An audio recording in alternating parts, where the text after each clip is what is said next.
Lincoln Park. It's good taste, man. That's good. We had what Sandman the week before that. It's Yeah.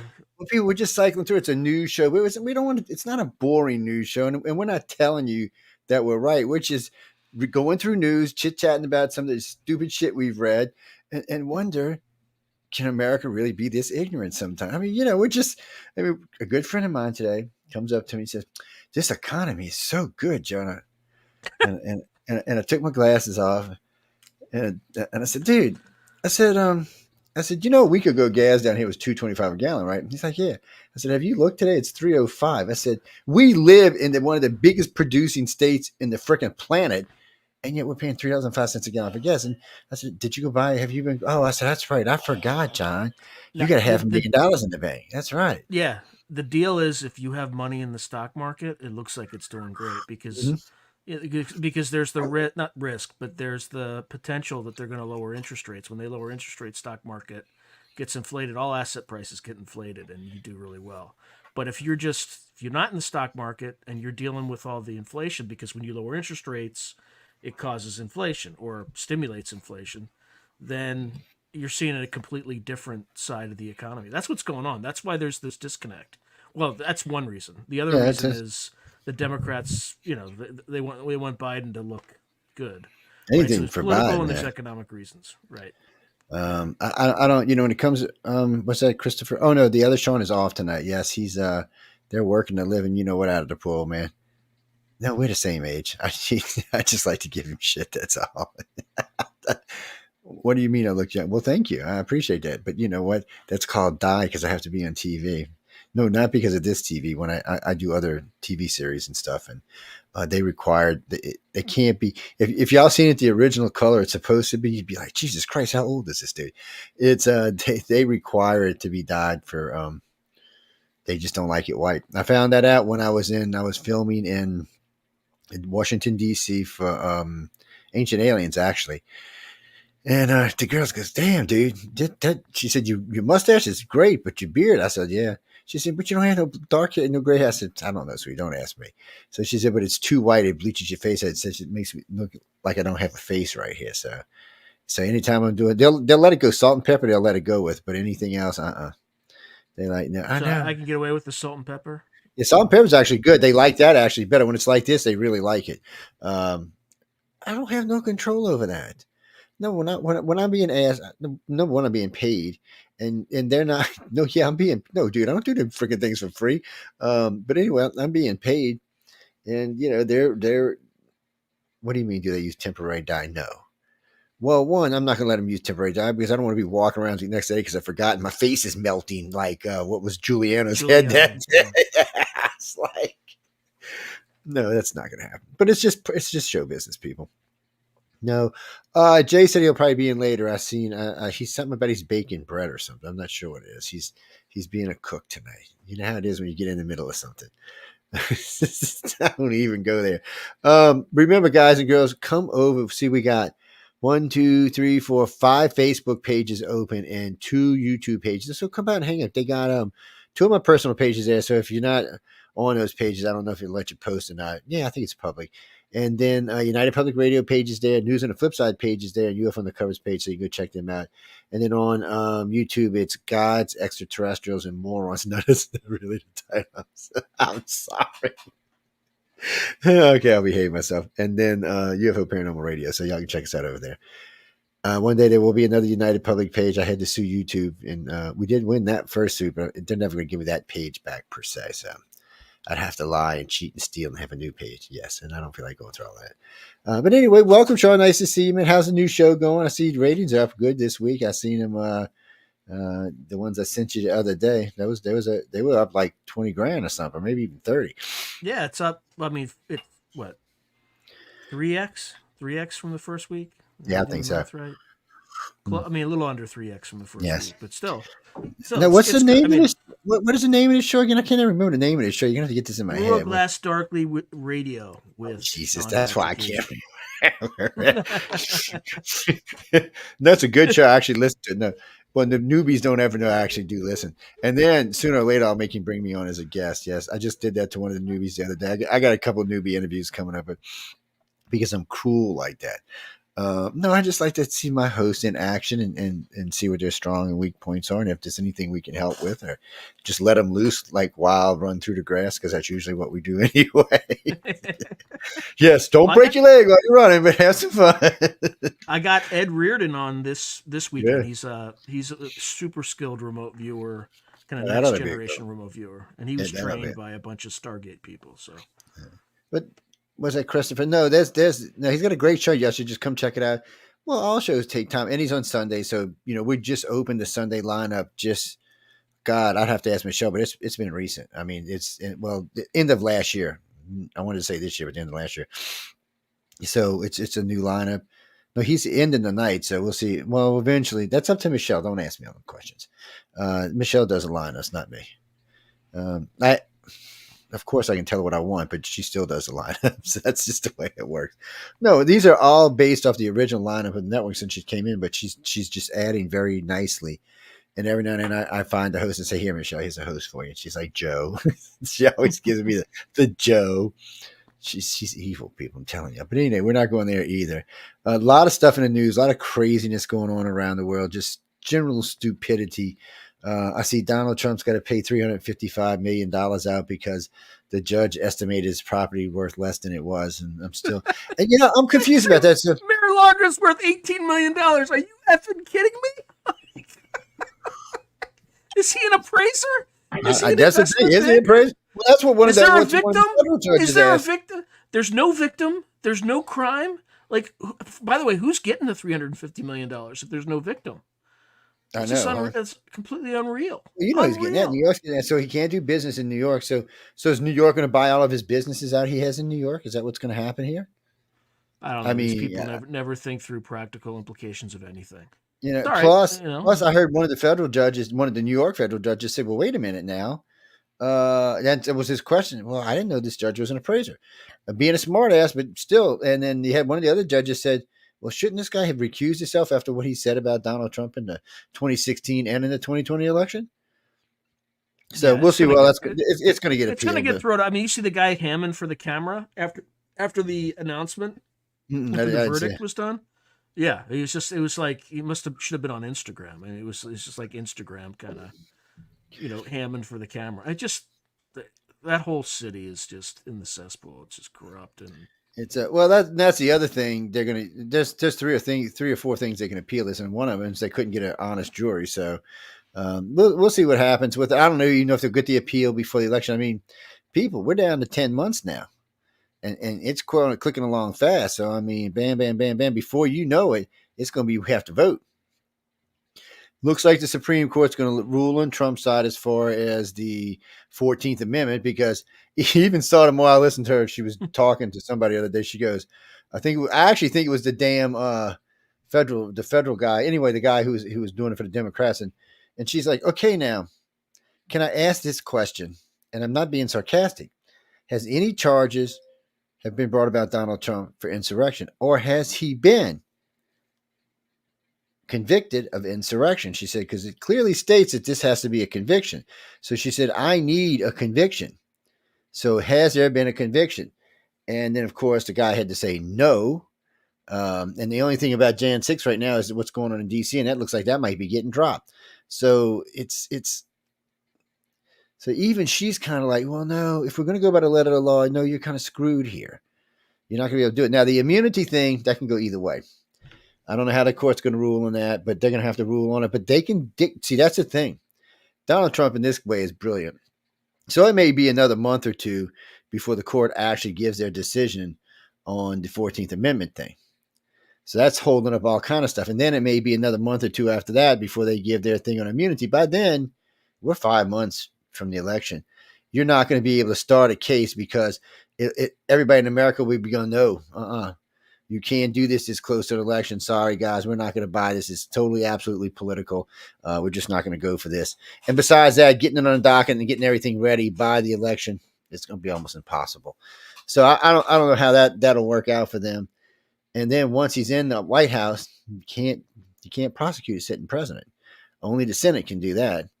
And if the Democrats are stupid enough to waste another 4 years trying to impeach Trump, they won't have nothing left of their party. it damn near destroyed him last time. I'm like, guys, just let him do his job for 4 years. He'll be gone, and then y'all can go fight with whoever you want to. Let him cure this Putin and Middle Eastern problem, and get the economy straight again, and then y'all can come back and screw it all up again. How's that? That works, because that's just about what's going to happen unless he picks a really good vice president. Trump has to understand this time he needs a good VP for two reasons: to help him win this election, but to ensure the Republicans truly have a chance of getting 12 years out of this. Which they do if they get the right BP in there. Marco Santos, you say Santos. You talking about? I don't know. Look, I think the Florida governor is great. I think he's a really good politician, but he has a hard time on the public stage. He doesn't feel real comfortable. His voice gets a little shattery, a little shaky. You can't get like that in front of the national press. It just no matter what you do, you're going to look bad. And it's one of the reasons he stepped down, even though he in some places was kicking Nikki Haley's ass, but in some places she was kicking his. And he didn't think there should even be a closeness between the two of them. So it's one of those things you got to wonder about. Will Trump go with either one of those two? And Nikki Haley? Would Nikki Haley help or hurt? Well, with women, it would probably help. What do you mean, white working women? No, I think black women would vote for her too. Look, after what's her face? What's her name? Camilla, whatever her damn name is. Any woman would be better. I mean, shit, we could go back to Sarah Palin after this disaster. Oh yeah, not even close. Not even close. At least Sarah ran a damn state. Actually ran it pretty good too for 8 years. Look, I didn't want her to be president. I just want like watching her walk around in that red, white, and blue bikini. Yeah, I'm sexist. What can I say? I mean, she's out there. I'm going to be the VP. I was like, go VP, go VP. No, people, calm down. She was a lot of fun. She was like the potato guy. He was a lot of fun too. Dan Quayle. Dan Quayle. Okay. Yeah. See, and I can only remember as the potato guy. Isn't that a shame? Guys, I mean, there's sometimes politicians are just that ignorant, moronic, stupid. Sometimes. Well, I'm trying to give. I'm trying to give the benefits of doubt. I'm trying to give them the benefit of doubt. I got a trivia question. Where was it? I was going to give a book away tonight. This is going to be for the 30th person. But you know what? We'll give away Dave Hankins' book because I'm going to make him send me another one. Okay, this is actually a pretty good book. Actually, I think I got a second one of these already. You see this? See. I don't have none of Sean's books to give away. So, but anyway, you see this? We'll make Sean give away his own show. But you see, we'll give this away. So, can you tell me what Washington, Lincoln, Roosevelt, and Reagan had in common, other than being the greatest presidents to ever be in the United States? I mean, they all were great presidents. And no, they're not the same party. One was a Federalist, I think. I know one was a Republican. One was a Democrat. Jay, turn your speaker down a little bit. Oh, yeah. Let me change that. Hang on a second. And so, what was it, people? I'm telling you, 30th person or anybody really. I mean, because I don't think y'all gonna figure out this real fast. What do you mean? Can I give a hint? What do you mean a hint? A clue? No, because if I give the clue, y'all gonna figure it out too. No. So anyway, just figure it out. This is a goofy thing. This isn't like crazy serious thing, but it is something that they all four have in common. They don't have the same birthdays, but that's warm. That's actually warm. See, but they don't have the same birthdays now. I was surprised because I'm one of them. Yes, I was surprised. What's bad? Don's going, wait, what did Joe's wondering? What the hell is it? What's the matter? Stumped y'all at night? Come on. I can't tell you until something. I have not seen an email with the right answer. Yes, I can't tell you until I see at least one with the right email. Y'all well past 30, so don't even worry about 30 anymore. Who were the three presidents? Or who were the presidents? Four presidents. It was Washington, Lincoln, two of the greatest presidents ever. I think it was Roosevelt, and then Reagan.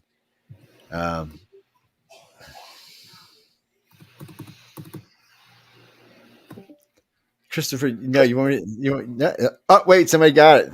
Who was that? Who was that? Wait, let me scroll and see who that was. Emily who? So you know Emily's we know, right?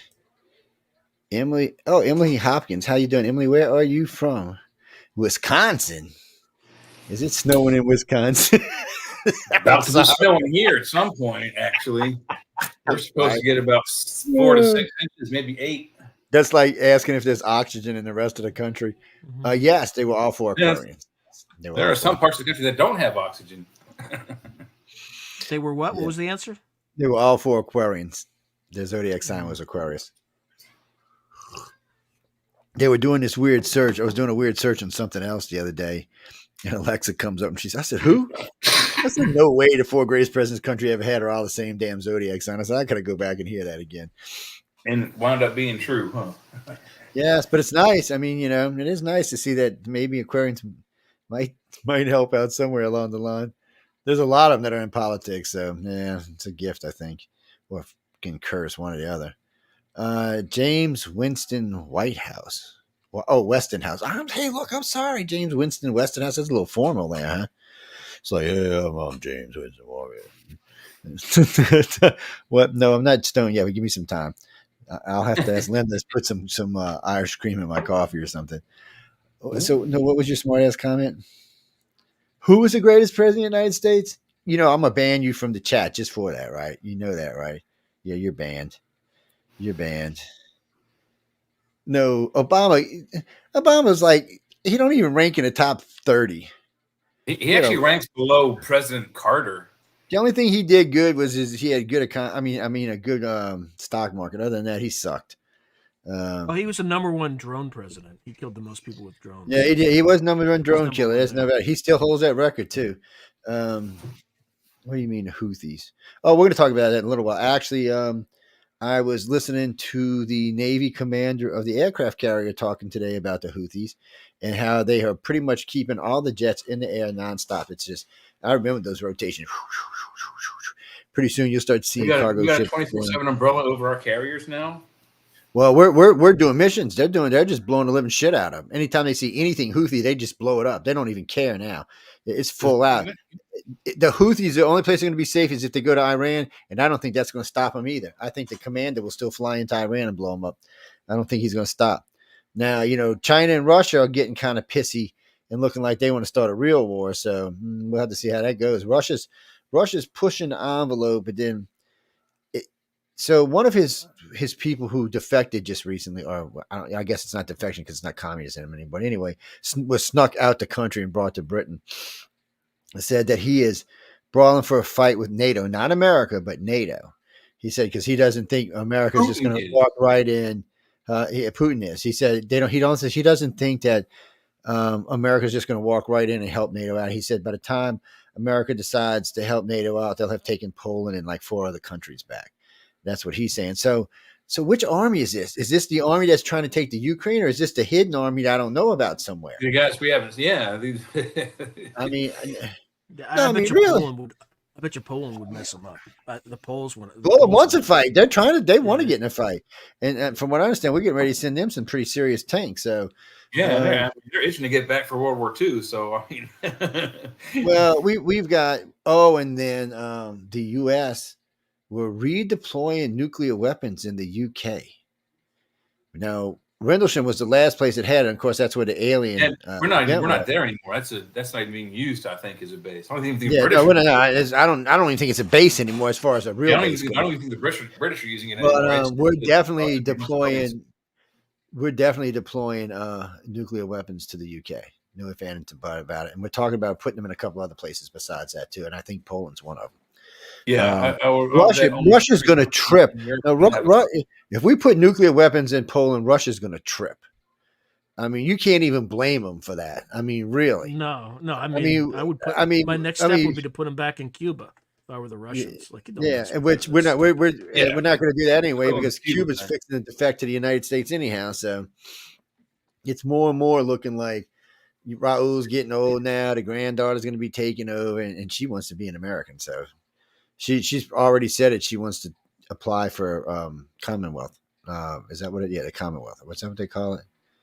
What's Puerto Rico? Yeah, Puerto Rico's. Puerto Rico's a Commonwealth. Okay, so that she wants to apply for that, and then she's willing to even apply to break the island up into states. So we'll see how that all goes if any of us are still Oh around to wow. see her. But she wants to be an American. She's How big always is wanted it? to be an It's American. that big. It's big enough to be its own state. Why break it up? No, they're saying it could be like 2 states or maybe even 3. I don't know why I'm with you. Florida's bigger Yeah, than the whole damn island. these So 53 states. I'm like, I don't think. I think one would be just fine. It's Yeah. but it would be nice because it would open all that Not deep much bigger diving. than Florida, I don't think. You know, it's No, about it's the not. same size. And it would be nice because all the deep diving would get opened up when them sunken cities are. We could learn all kind of interesting Oh my stuff over God, there. yeah. Yeah, Florida. Just- Florida has double the population of Cuba. Well, a little bit, Yeah. a little bit less than double, but there's like 21 yeah, million. but I 22 mean, million. size-wise, the Cuba's island isn't like much bigger than the entire state 12 of million. Florida. So And don't forget, Obama gave Florida a taste of momentarily freedom with being friends with the United States, and there was a lot of rush of everything in there really fast. And of course, it quit when Trump came in because Trump's like, "What the hell are we doing? We're not. No. We want if we want to be friends with Cuba, they need to change their government." Yeah. Which I agree with, but I mean, I think if you'd have kept it up, they'd have just went to democracy anyway. I think the people would have forced them into it because if we'd have been that involved with them and they would started the revolution, we would just back the rebels, and we'd make sure Russia stayed out of it. So because technically it's inside our coastal waters.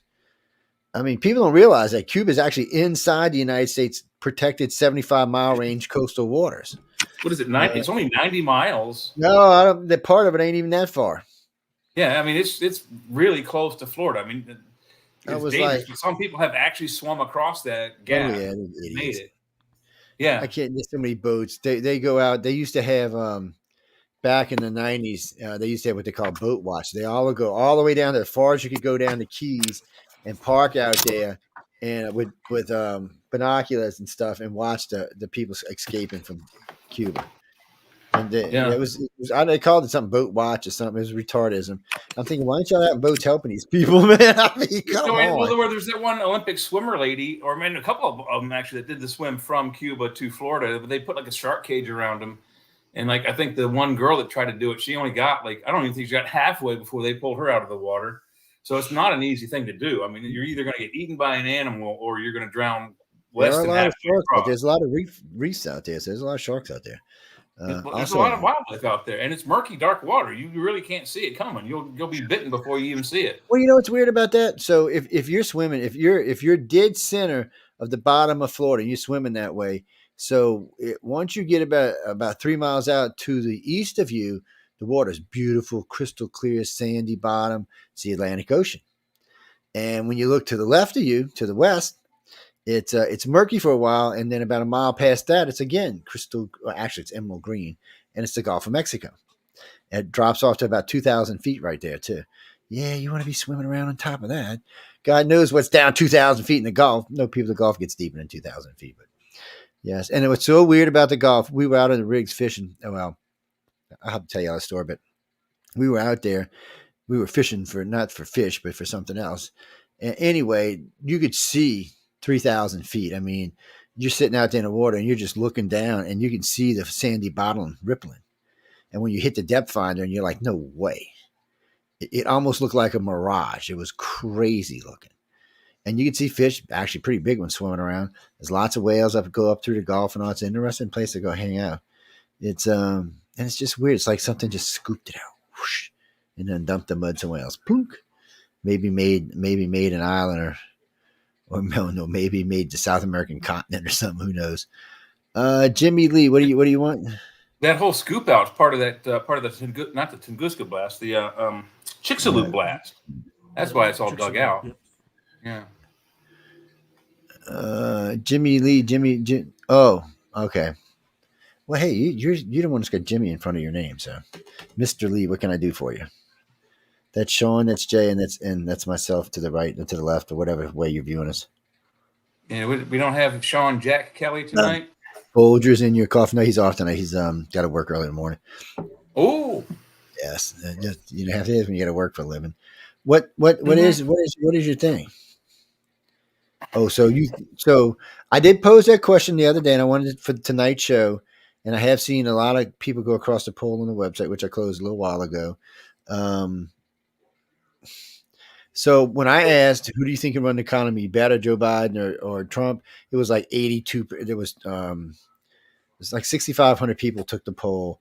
It was like 8,200 or 82% were like Trump. It wasn't even a thing. So when I asked, do you think the economy is good right now? Actually, I did a two poll thing there. I said, do you think the economy is good right now? And if you make more than $250,000 and you're taking this poll, is life particularly good for you right now? I figured how many people will be taking the poll that's making that kind of money, but you never know. 150 people actually answered that poll. Anyway, getting back to the other one, I hate to break your heart there, Lee, Mr. Lee, but about 77% said the economy sucks.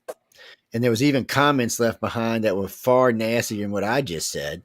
Yeah, it's the first time I ever did a comments on polls before. It might be the last too. There was a lot of them. It's it looked like they were trying to chat with each other in the comment section. It does seem to have stabilized a little.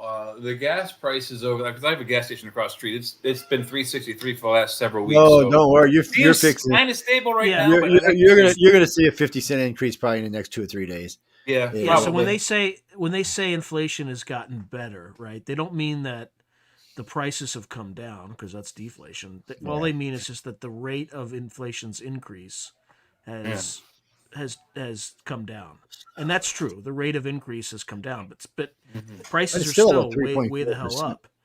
Right. Yeah, they're still up, but they've stabilized where they are. So I mean, they're just we're not seeing any fluctuation up or down. Like it's not accelerating. Right. See, that's what they want you to accept. But that's what the media. 5 gallons. We were seeing massive fluctuation, like 4 days, 5 days, 60, 70. This is the reset. But this is the reset. This is what media wants you to think right now. This is the reset because we're just before the election. They want you to feel, because things were all jumping around. Everything's stable. See how the president's got it. And they're trying to push America into thinking that this is what the prices are going to be.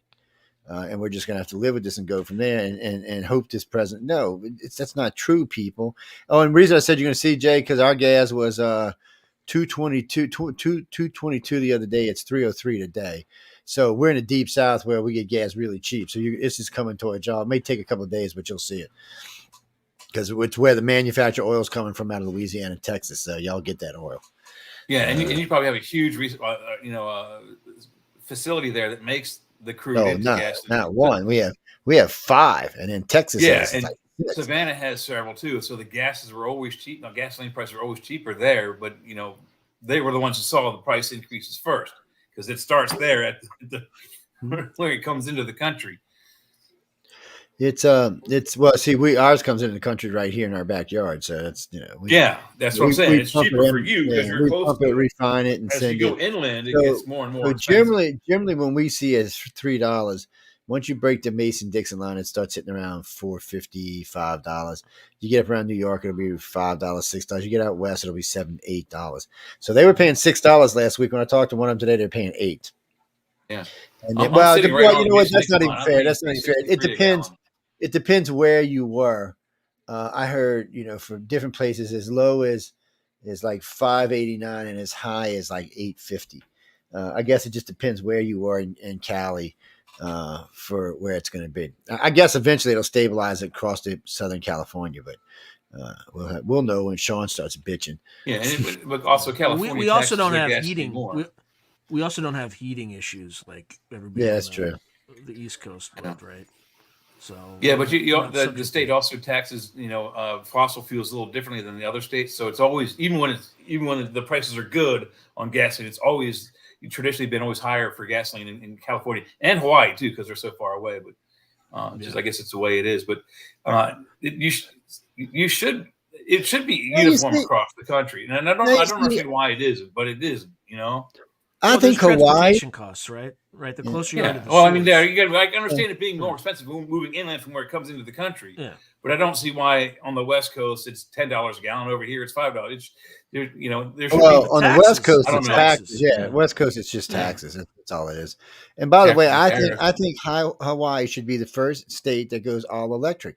They don't need. I mean, it's not that big of a state, so a full charge to drive you across the state or get you like 3/4 of the way across. I mean, you can only drive so far before you hit the damn water, and Yeah, and set up some it's not charging that stations long. along the way. So I'm just saying that should be the first electric state. We just stop delivering the oil there altogether and be done with it. Yeah, I mean, but they don't have. that's the problem with Hawaii. Most of their power generation is from like diesel, right? Mhm. Yeah. That's you go And all why, electric. why You're gonna would have you do big no? But problems. why would you that when you got all that thermal energy there? Why wouldn't you be using that? I mean, they use it in other parts of the country. Why wouldn't you use it Yeah, there? I mean, I mean, it's they're sitting massive right on amounts an there. active So magma that's what I'd spout. say. I I would mean, just tell them, look, this is how it's going to be, Hawaii. You're going all electric. You're going to use thermal energy. You're going to become the most efficient state in the union. Do it. And and the Democrats will throw billions of dollars at them because it's one of their states.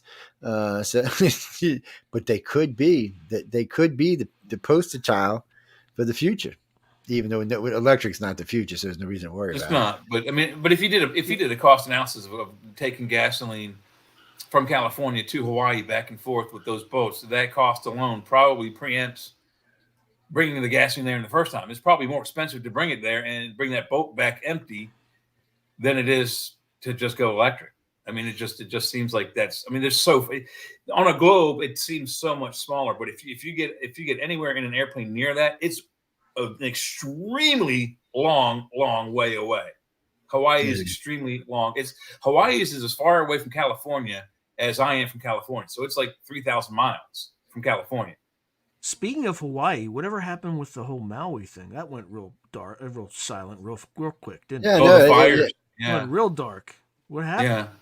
because the media just stopped covering it. It's not the thing anymore. You can still find media if you search for it. You can find it, but the media. What happened to all the It's a people shit who own show. that land? Did the governor take it away from him? We was haven't heard talking about nothing. Yeah, he was heard. talking about it, but nobody ever said. He must not have, because I thought that would have made it. Might not have made the liberal news, but it would have made the conservative news. So I haven't heard that anywhere. But I don't. California recently kind of feels like they've gone a little dark. Even though a lot of people thought that Pretty Boy won that debate, I think that and a couple other things have actually really hurt him recently.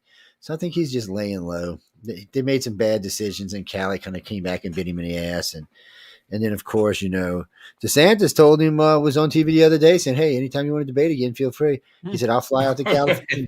I mean, he's willing to fly out to California to debate him. I mean, Newsom makes nothing but bad decisions. I mean, it's not even.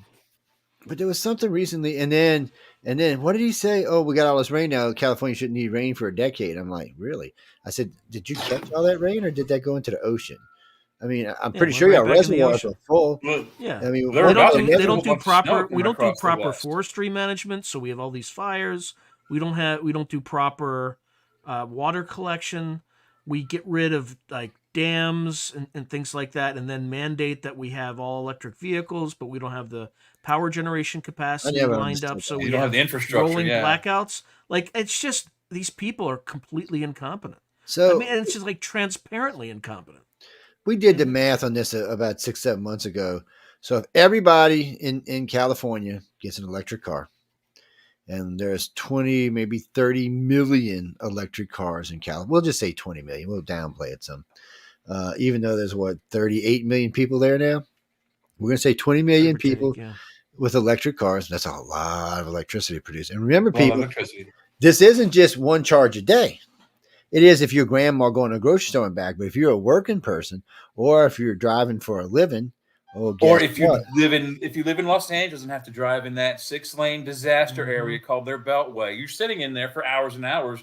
It's like a 2 or 3 hour commute to and from every day. How long does the battery last on your car? It's not just Los Angeles, by the way. I spent 20 years of my life sitting in a car for 5 hours a day. I know. Exactly. That's what I'm saying. Yeah, you're gonna run out of energy on the freeway. Oh man, it's so that's the thing. I mean, you can't just you just can't drop 20-25 million cars onto a grid that can't even take care of the current population. Well, and like Sean said, they don't even have the infrastructure for it yet. They don't. They never have. That's the whole point. First, then you mandate everybody gets a car by X. 30, anytime, year 30 or whatever, and then boom. Anytime you can't go the other way around. Well, same thing for New York too. Anytime in the summer that you have to mandate rolling blackouts, There's no way you can support a bunch of electric cars on the grid. You just can't do it. So, and then what's going to happen is all the people are going to get mad because they're sitting in the heat, so someone can go drive their car around. That shit's just not going to play out real well. I mean, it starts getting really hot. People are going to be like, well, wait a minute now. I got to sit here and sweat so this asshole can drive his electric car around. That's just it's not going to go. New York, I mean, California needs to get enough power to take care of their current population comfortably with power they can sell off. And then they can start bringing in electric cars. And by the way, Californians, if y'all are listening tonight, did you know your state sells 25% of its power to other states, including, guess what, in Nevada? Yes. So 25% of your precious electricity, California, is going to the just thought y'all should know that. Oh yeah, it's a fact. Deal with it. The amount varies every year. Well, they're not the only ones. All the stupid states do the same thing. You mean down here? I'm sure Maryland sells some to its border states. I'm sure Pennsylvania sells to its border states. It makes sense if you can't use it all, sell it. Yeah, the South decided, I don't know, like 30 or 40 years ago, they said, you know what, screw this, we're going to build nuclear power plants, and that's what they did. Yeah, no, we got lots of we sell power all over the place. Yeah, it's also why our power is cheaper than everybody else's, because just where I live right now, it's also the cleanest too. It is no emissions.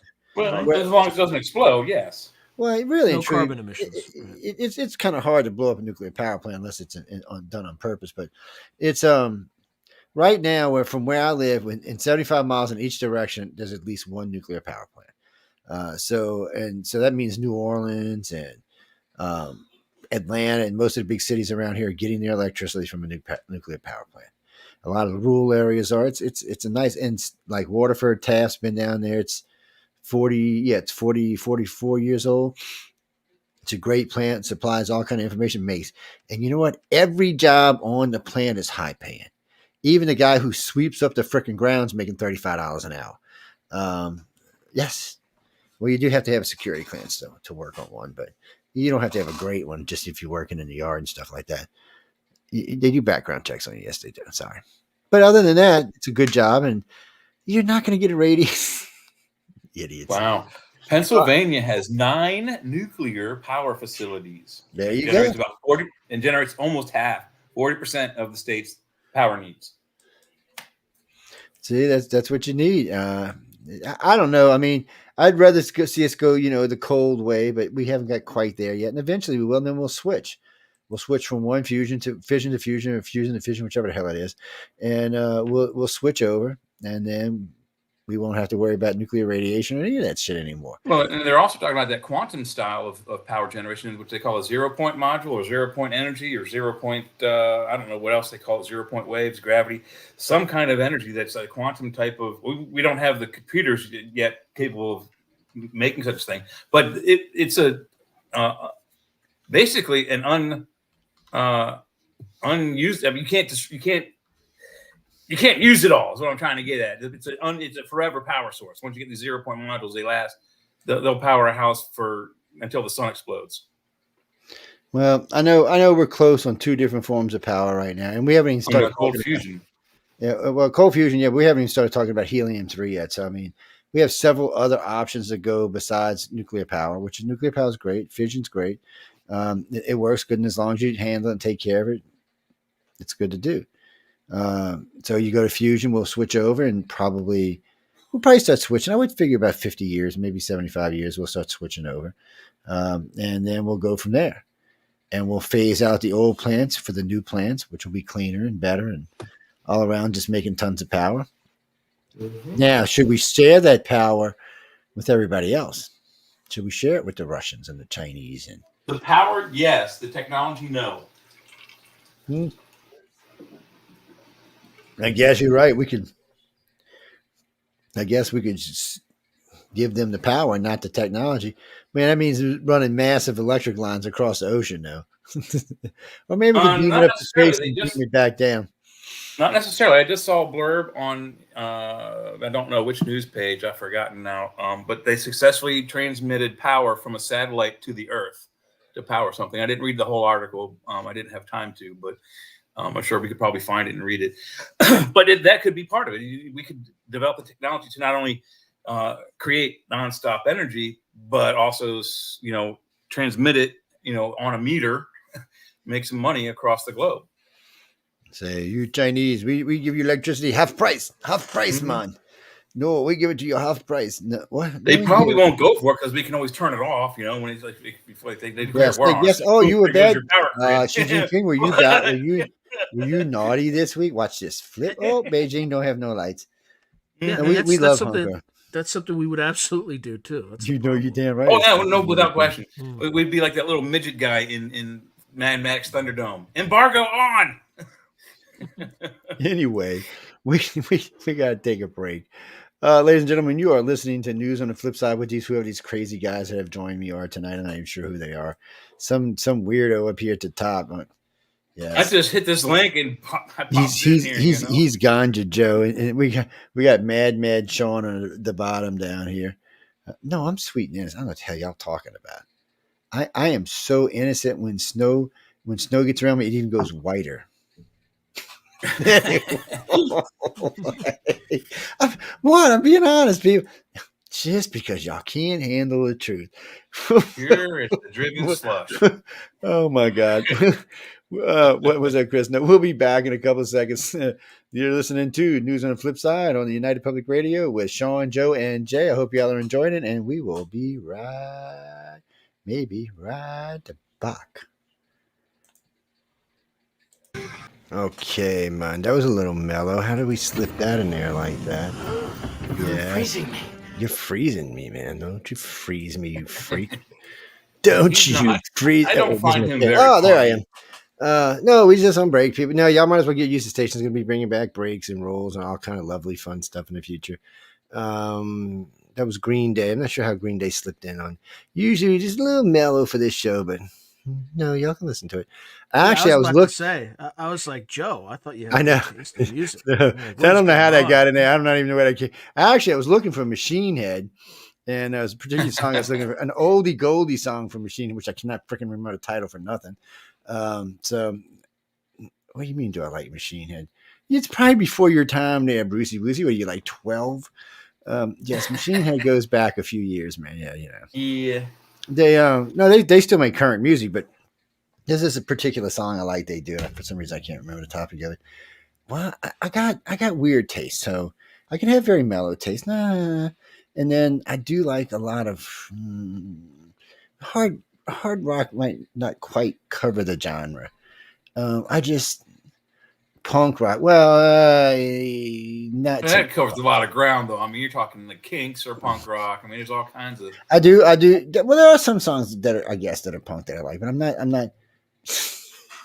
Pierce my nose, my lips, and my nipples, and go to the fart. How about the band Art of Noise? You ever heard of them? Shit. Oh, wait a minute. Okay. So there was a place on Oak Street in New Orleans called Colors. Okay, Colors was, it's not anymore because something else owns it now, was a punk bar. And you couldn't come in the club unless both nipples were pierced. And if they weren't, they would do them at the door for you for free. Yeah, Ow! Yes. I'm not kidding. Male and female. Yes. That doesn't sound very hygienic. That's what I said. Yeah, I said, you know what? I said, I'm going down to Bourbon Street where I thought they were crazy. They're not as crazy as y'all are. No, it's a true story, people. I'm serious. There's a lot of weird shit goes on in New Orleans. So that's all I can tell y'all. If you nose around and start walking in all different clubs, sooner or later you're gonna walk into like the twilight. So I'm not kidding. It's weird. It's weird. Oh yeah. But it's fun. Just be careful. That's all I got to say. Mardi Gras over. It's peace and quiet down here. It is now Lent for us. We're all angelic like. No meat all on the sinners are Fridays. gone. No meat on Fridays. What do you mean? Did I eat meat today? Oh shit, I did. Damn it. I ate pizza. Damn it. Oh, I ate a hamburger too. Son of a bitch. And now you got me cursing people. See, 3 sins in one day. Good thing I'm not Christian. Yeah, y'all fell right into that, didn't y'all? I did see that the Ukrainian blew up I don't think they sunk it, but blew up another ship in the Black Sea. Nice. But, I mean, I'm confused about Russia. I mean, Putin, I know Putin's not stupid. I mean, really. I know he's a conniving, evil bastard. Stupid just doesn't fit him. So does he just keep sailing them in there? Because are they insured? I mean, what the freak is going on here? I mean, it's like seven. I'm confused, Sean. I actually kind of feel bad for Putin, I do even though too. he shouldn't. He's like this. He's like this evil genius in charge of like all these morons, right? You know, all these guys are all corrupt. So it's just like Biden's just the opposite. He's got like like the entire power of the United States military, which is the finest military organization that has In the ever world. existed, and it's just I don't know. I mean, if they put Putin in, I mean, that would be a bad thing. But if they put Putin in charge, we'd probably control the world within a year. But I don't know. He is and that's the thing. So I think we're up to 13 generals dead in the Ukraine now. Now it's not that America hasn't lost generals on the front lines. They have, not many, but they have. I can't currently think of any right offhand, but I know Patton came close to getting killed, and you know what's funny? Like Stormy Norman. Y'all remember Stormy Norman doing Desert Storm? He was one of the best. Yeah. He was one of the best things to watch. He about there on top of the tank. We're gonna take this. I'm like, dude, you know there's enemies over there, right? He's just some bitch. Take give a crap. He's oh no, this guy was insane. People. Well, he might have been grandstanding from CNN. I'm not saying he wasn't, but he was still in enemy territory doing it. So, Yeah. I mean, you're standing on the top of an Avery, which everything in the planet wants to blow up at this very moment, and you're like, yeah, let's go kill somebody. And you wonder why the Iraqis started running immediately. I would be too. Did you see that crazy American? American is crazy, man. We don't want to mess. Let's just leave now. Let's give up our guns. What Iran? I'll tell y'all this: if we get into a war with Iran, we will have acid pretty over Iran in less than a week, guaranteed. We will take all their AAA out in less than a month, guaranteed. And when we start rolling troops in, Iran will start surrendering within a month. By the first tank that hits their ground, within 30 days, they'll have surrendered. No, because you forgot. It took Iraq 6 months. You already forgot. Iraq kicked Iran's ass, and pretty badly. So we kicked Iraq pretty damn bad, and they kicked Iran pretty damn bad. So it's going to kind of be like this Ukrainian-Russian thing. No, we're not going to play with them. America, we've learned. Vietnam taught us a very, very valuable lesson. Don't F around when we're going to war. Go in, take the territory, and be done with it. Afghanistan, we were content what we took. We were over there re-educating people, giving women freedoms, screwing the whole country up because Joe Biden stuck his foot right up everyone's ass all at the same time. Do you realize that this man stuck his foot up every woman and man and child's ass in Afghanistan? At the same time, he was firmly planting his other foot in every person in the military's ass, all at the same time, along with giving terrorists how many billions of dollars in shit? $6 billion. Four pallets of hard currency in 20s and $100 bills only. I just, and then you wonder why we all are like cringing at the fact that we could be at war with this guy in charge. What do you mean, Kirby? It is no. All right, let me explain how this works. There can be an election during a war. Don't believe that bullshit. Okay, the only way there would not be a real election during a war is like if we were in World War III. I'm telling you, that's the only way because they constitutionally they couldn't. But Congress, if we had somebody like in buttface running the country, could come in and remove them and vote on a choice of their own to put in his place. That would normally be if you remove the president and it's the Speaker of the House is third. Nobody's letting Kamala do anything. No.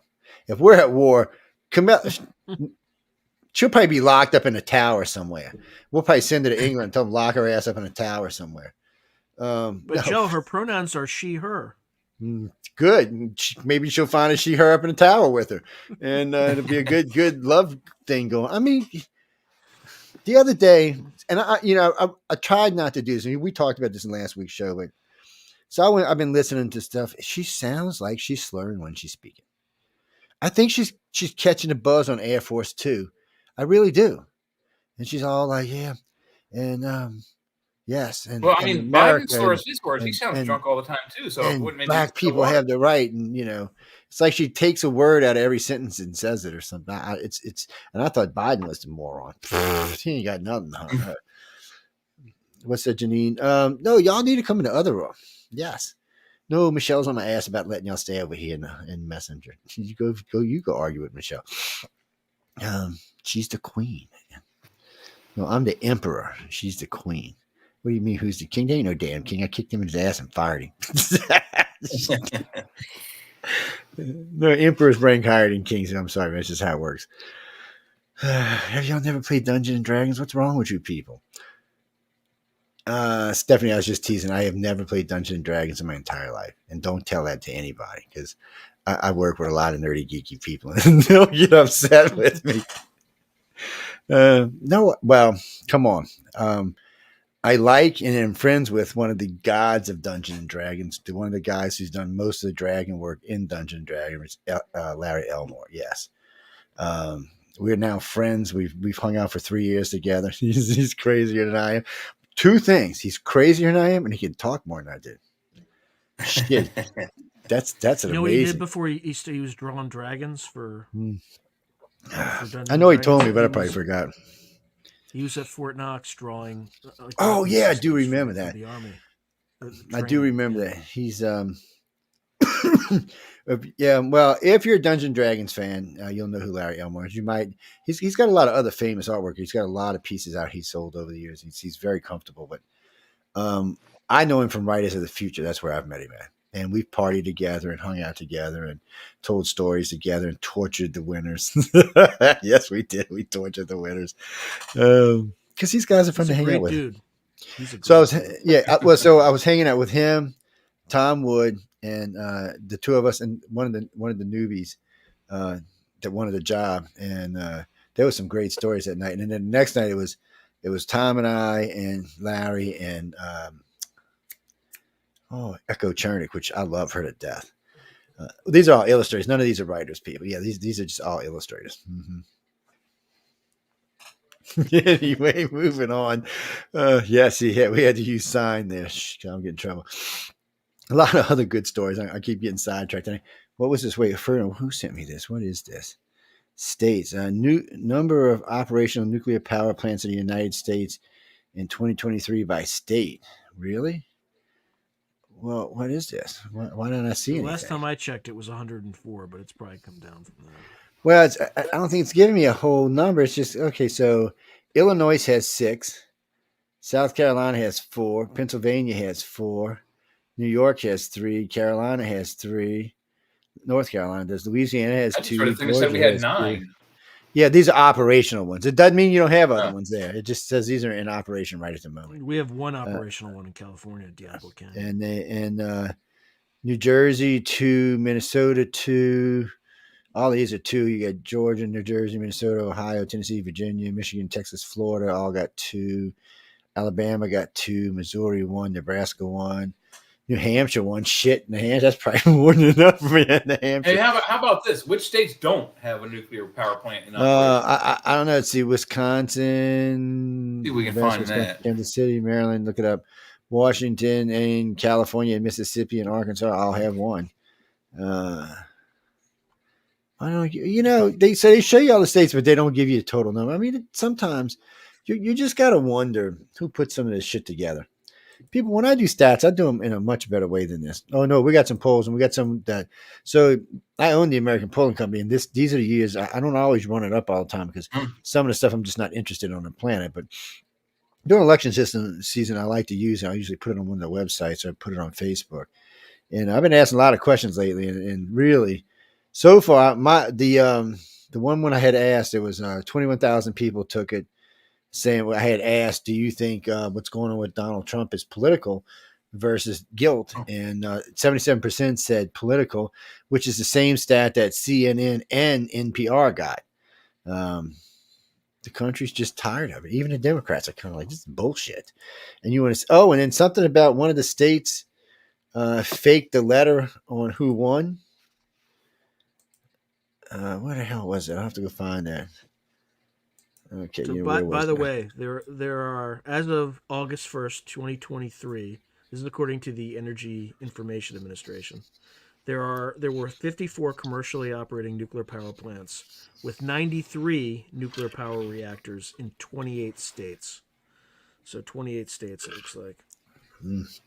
All the cool 93 states, I bet. reactors. Last time I checked, it was like 104 reactors.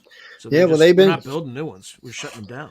No, we've been shutting them down. But GE recently, my one of my nephews is a generator designer for GE. Actually, he's way up there now. He started out as a generator designer, but he said that they had an order for 16 new power plants, nuclear power plants, generation systems. Now, I asked him, I said, "Are they all in the United States?"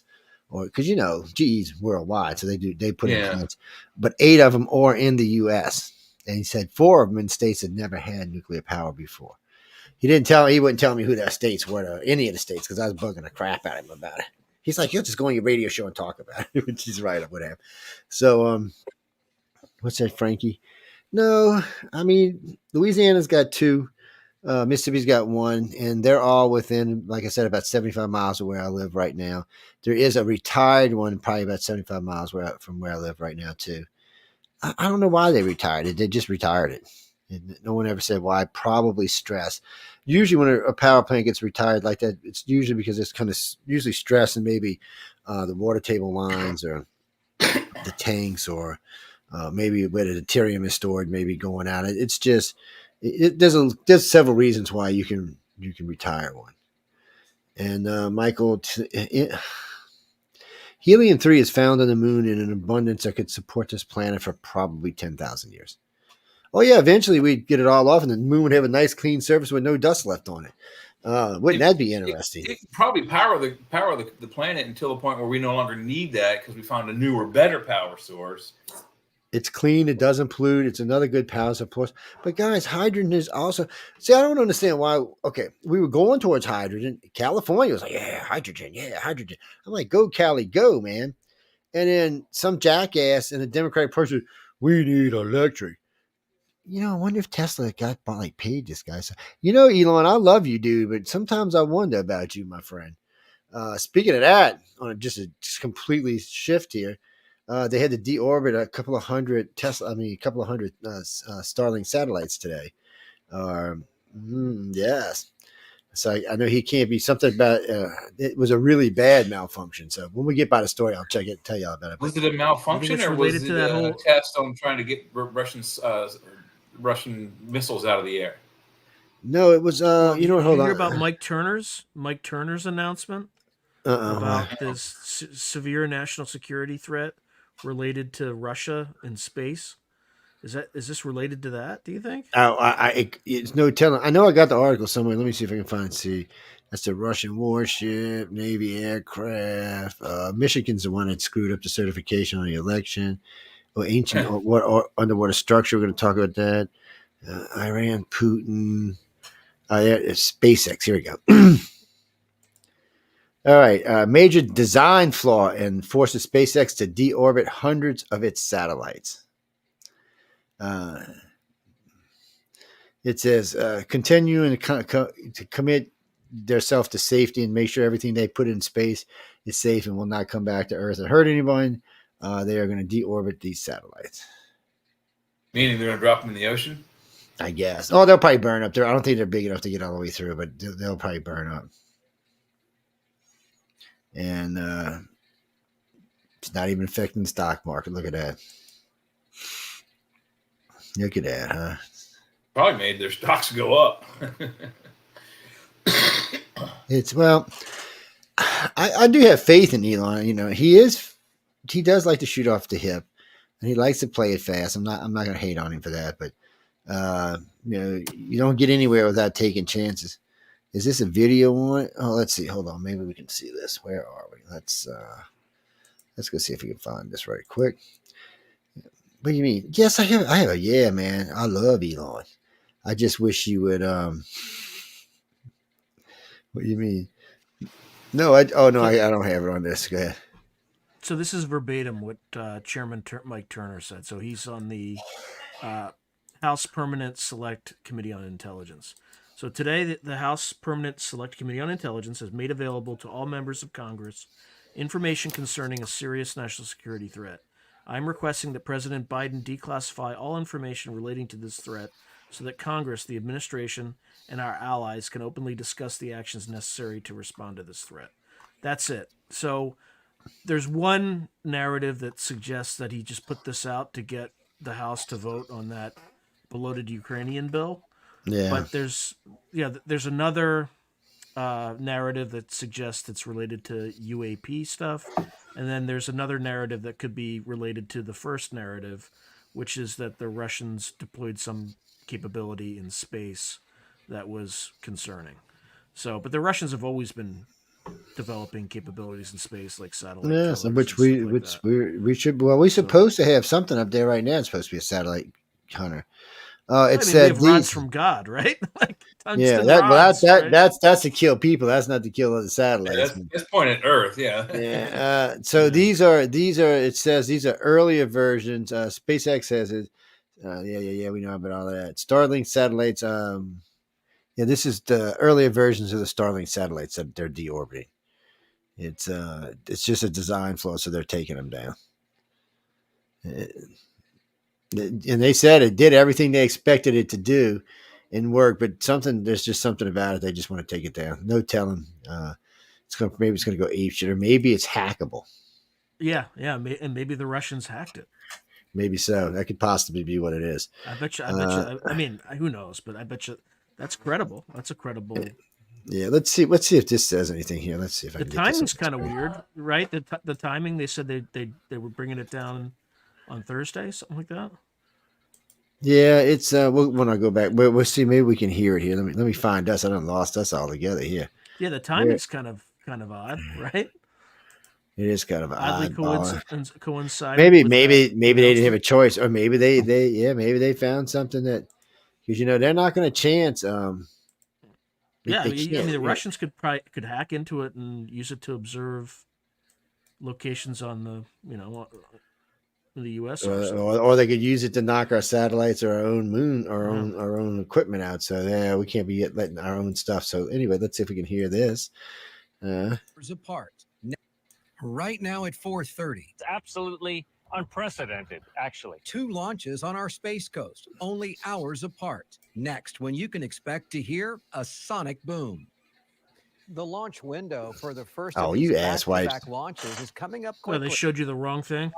30 tonight. Good afternoon. I'm Greg Warman. Busy afternoon. I'm Darlene Jones. The second one is scheduled for 1:05 early tomorrow morning. That's less than 8 hours apart.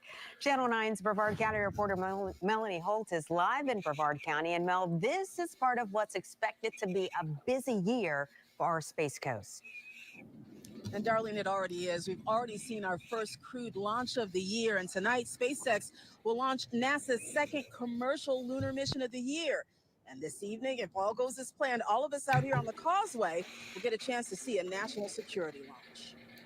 A national security launch? Look at this shit. This is just fell right in our lap. The U.S. Space Force mission will launch 2 satellites for the Missile Defense Agency and 4 satellites for the Space Development Agency into Earth orbit. Yeah, so they only announced this in the last day. It wasn't even on the schedule at all. And you gotta be kidding me, man. There were some suspicions, but nobody really knew anything until the Mariner's notices were put out. We do know the launch, which includes missile warning satellites, is focused on strengthening America's capabilities in space. Yeah, this is probably related. It's got to be related. Oh yes, most definitely. PM. After the launch, SpaceX will pivot to its Intuitive Machines mission. The commercial lunar lander will launch from the Kennedy Space Center. Our primary payloads on this mission and on our subsequent missions are contracted through the Commercial Lunar Payload Services, CLPS program out of NASA, which is kind of an evolution of commercial cargo, commercial crew, and now commercial lunar logistics. Intuitive Machines' Nova C lunar lander, named Odysseus, will carry several NASA and commercial payloads to the lunar surface. It would be the first commercial lander to do so. The other part about just landing on the moon, the physics is very tough. We're headed out orders of magnitude greater than low Earth orbit, right? To get to the moon. And as you can see for yourself out here, these crowds already starting to gather off the causeway to see the first of 2 launches that we may see over the next few hours. Now, that first window, as you mentioned, opened that was, at 5 p.m. I don't think we could have planned that like that. what we were talking about, and that ended up being the clip we heard. Ladies and gentlemen, if y'all weren't paying attention, we were actually talking about SpaceX having to deorbit some of its older satellites, and Sean was mentioning something that was going on the government, and then all of a sudden, here comes this. Space Command is putting up, satellites to watch, I think, the Russians and the Chinese. I mean, we couldn't have planned it better. I mean, just weren't. Yes, that was sheer accident, ladies and gentlemen. It just happens sometimes. I don't know. It's called correlating. We're just correlating data. We're not. It just that looks bad. I mean, you start thinking, okay, so obviously we either heard something or seen something we didn't like. So we're putting up stuff. So the DOJ is putting up stuff, which is kind of weird. Not the DOJ. Sorry, it's the Department of Justice. Wrong group. I wouldn't be surprised. Well, I wouldn't either. But Space Command, anyway, all that goes under DARPA, and all that belongs to Space Command now. So Space Command controls all of that. You know, when Trump put it together, everybody said, "Oh, it's a joke, Space Command." Nobody liked the name of it. And they were going back to that stupid puppet cartoon from way back in the day and stuff. And I was laughing. And I was like, well, no, we need something for space. I mean, obviously, that's where we're going. And so now they threw all these projects that used to be all out on their own, running loose, spending trillions of dollars, billions of dollars. And now they're all under one place. Probably dumped money on fighters, right? And I'm sure if through successive administrations, they're like, guys, you gotta focus on space, and then just kept plowing money into these fighters. So well, I know DARPA and Space Command right now are working on a no, it's not. It's no, Chris. No, it's not a low Earth atmosphere. Actually, go into space. It's a fighter that can go into space. So is the Air Force, by the way. Or they have somebody working on one. They're both looking for jets now that can go into space and maneuver in space, and then come back down and take care of business. So they call them multimedia or multi-atmospheric craft. They need to develop craft that can do not only that, but also go in and out of the water. Because we have seen UFOs with capabilities that can jet into our atmosphere from outer space, come into the inner atmosphere, jump into the ocean, and nothing seems to stop them. So that's the goal, not just space. Being able to take your spacecraft and fly into a volcano, fly through the sun, fly through an atmosphere, and into space. That's the spacecraft I want to be in. Yeah, like quad medium travel, basically. That's what. pretty much. That means so. Wait, it's going to do all that. Researchers call it that. And then it's going to jump interdimensional. So and then time. See, man, that's all. You want the TARDIS, man? Look, you can't have the TARDIS. That's Doctor Who, man. That's all. TARDIS is pretty badass, man. TARDIS go in the water. TARDIS go into space. TARDIS trying to be a spaceship. It's kind of ugly. And when it works, it doesn't always look like an old English phone box either. Yes, but you only can see that in the old episodes. You can't see that in the new ones. Actually, Donnie, you can go back in the old episode. There are episodes where the TARDIS is not the blue box. Yes, I know. Isn't that shocking? I know. And guess what? They visit Gallifrey a lot too. So be prepared. And it was also a lot of times black and white. Well, yeah, if you got to go all the way back to the first Doctor for that, though. Part of the second Doctor, but all of it can be colorized now. But anyway, what do you mean we're moving to the moon? We are moving to the moon. Elon Musk and NASA want to build, I'm going to use their word, a neighborhood. A community, I think was the word, wouldn't it? No, they use, they may use community, but they use neighborhood. I think they were trying to go for, what was his name on TV? The PBS guy. In the neighborhood. No. The guy. Mr. Rogers. Mr. Rogers. I think that's what they were doing. Yeah. I think that's what they were trying to go for as a Mr. Rogers theme. And, something like out of the 50s, 60s, something like that. They wanted to, I guess they're going to go up there and mine helium-3 and explore and see what they can find and get into. But, as soon as we land a group there, how many of we do, China and Russia are not going to be far behind. And you never know, India and the UK might decide to get into it. Because lately, the UK has been kind of hinting around about space travel, but see, UK smarter. They called Elon Musk. I think they're just going to have Elon Musk. Well, how many pounds for a ride? Well, I'm not quite sure why there's not a bigger rush towards Blue Horizon, which is Jeff Bezos' craft. I mean, he's been up in space when he's had civilians up in space in it. I mean, not real high in space, but still in space. Doesn't he have something that goes to the space station too? I thought he had a cargo ship too.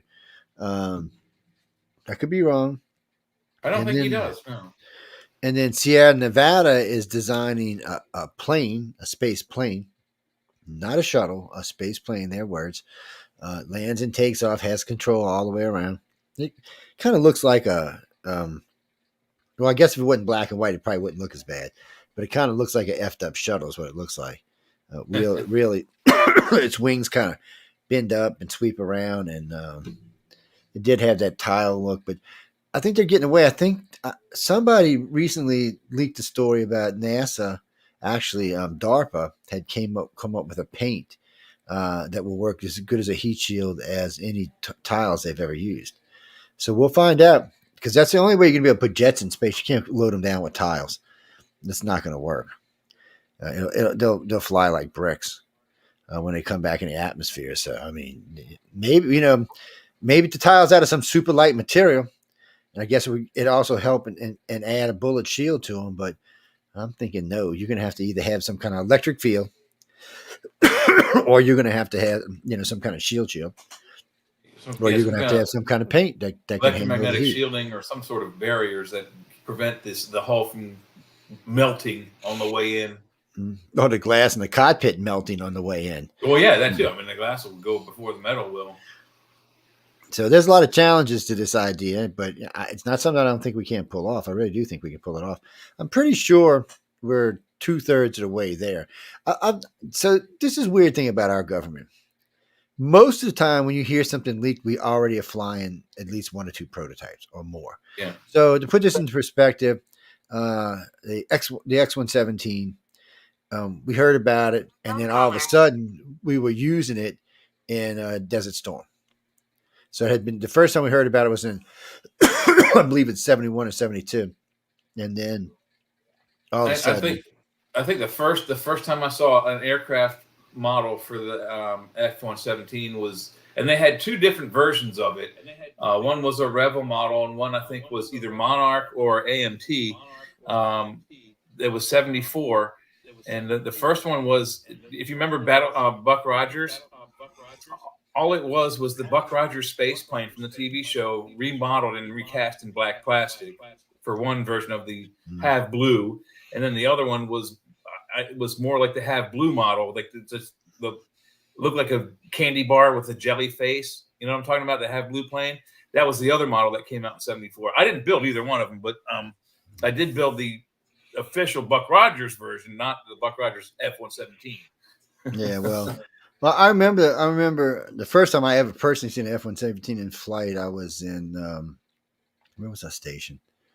I was actually in San Diego. I was out in San Diego. I was actually on HARP duty, and HARP duty is just when you help the recruiters recruit people. By saying, "Oh yeah, you'll love the Navy. Come on in, you'll love it. Just don't worry about boot camp for 14 weeks, but you'll love everything else." So anyway, we were sent out to, there's a Boeing facility in West California. Well, it would be East California from where we were, out close to the Nevada line. And that was the first time I ever seen one fly. It flew so low, it shook the damn truck we were in. I was like, look at this shit. What the hell is this? And then of course they had no problem telling us. They told us all about it and what was going on. And because we were going in the facility anyway, we're going to work electronics. It was the first time, because we had already came back around, and I was like, well, this is interesting. Boot camp to Tennessee, then back to California. Then now we're out working at a Boeing facility, which is, well, I didn't know this was a military facility. What the hell? This looks like a Boeing facility to me.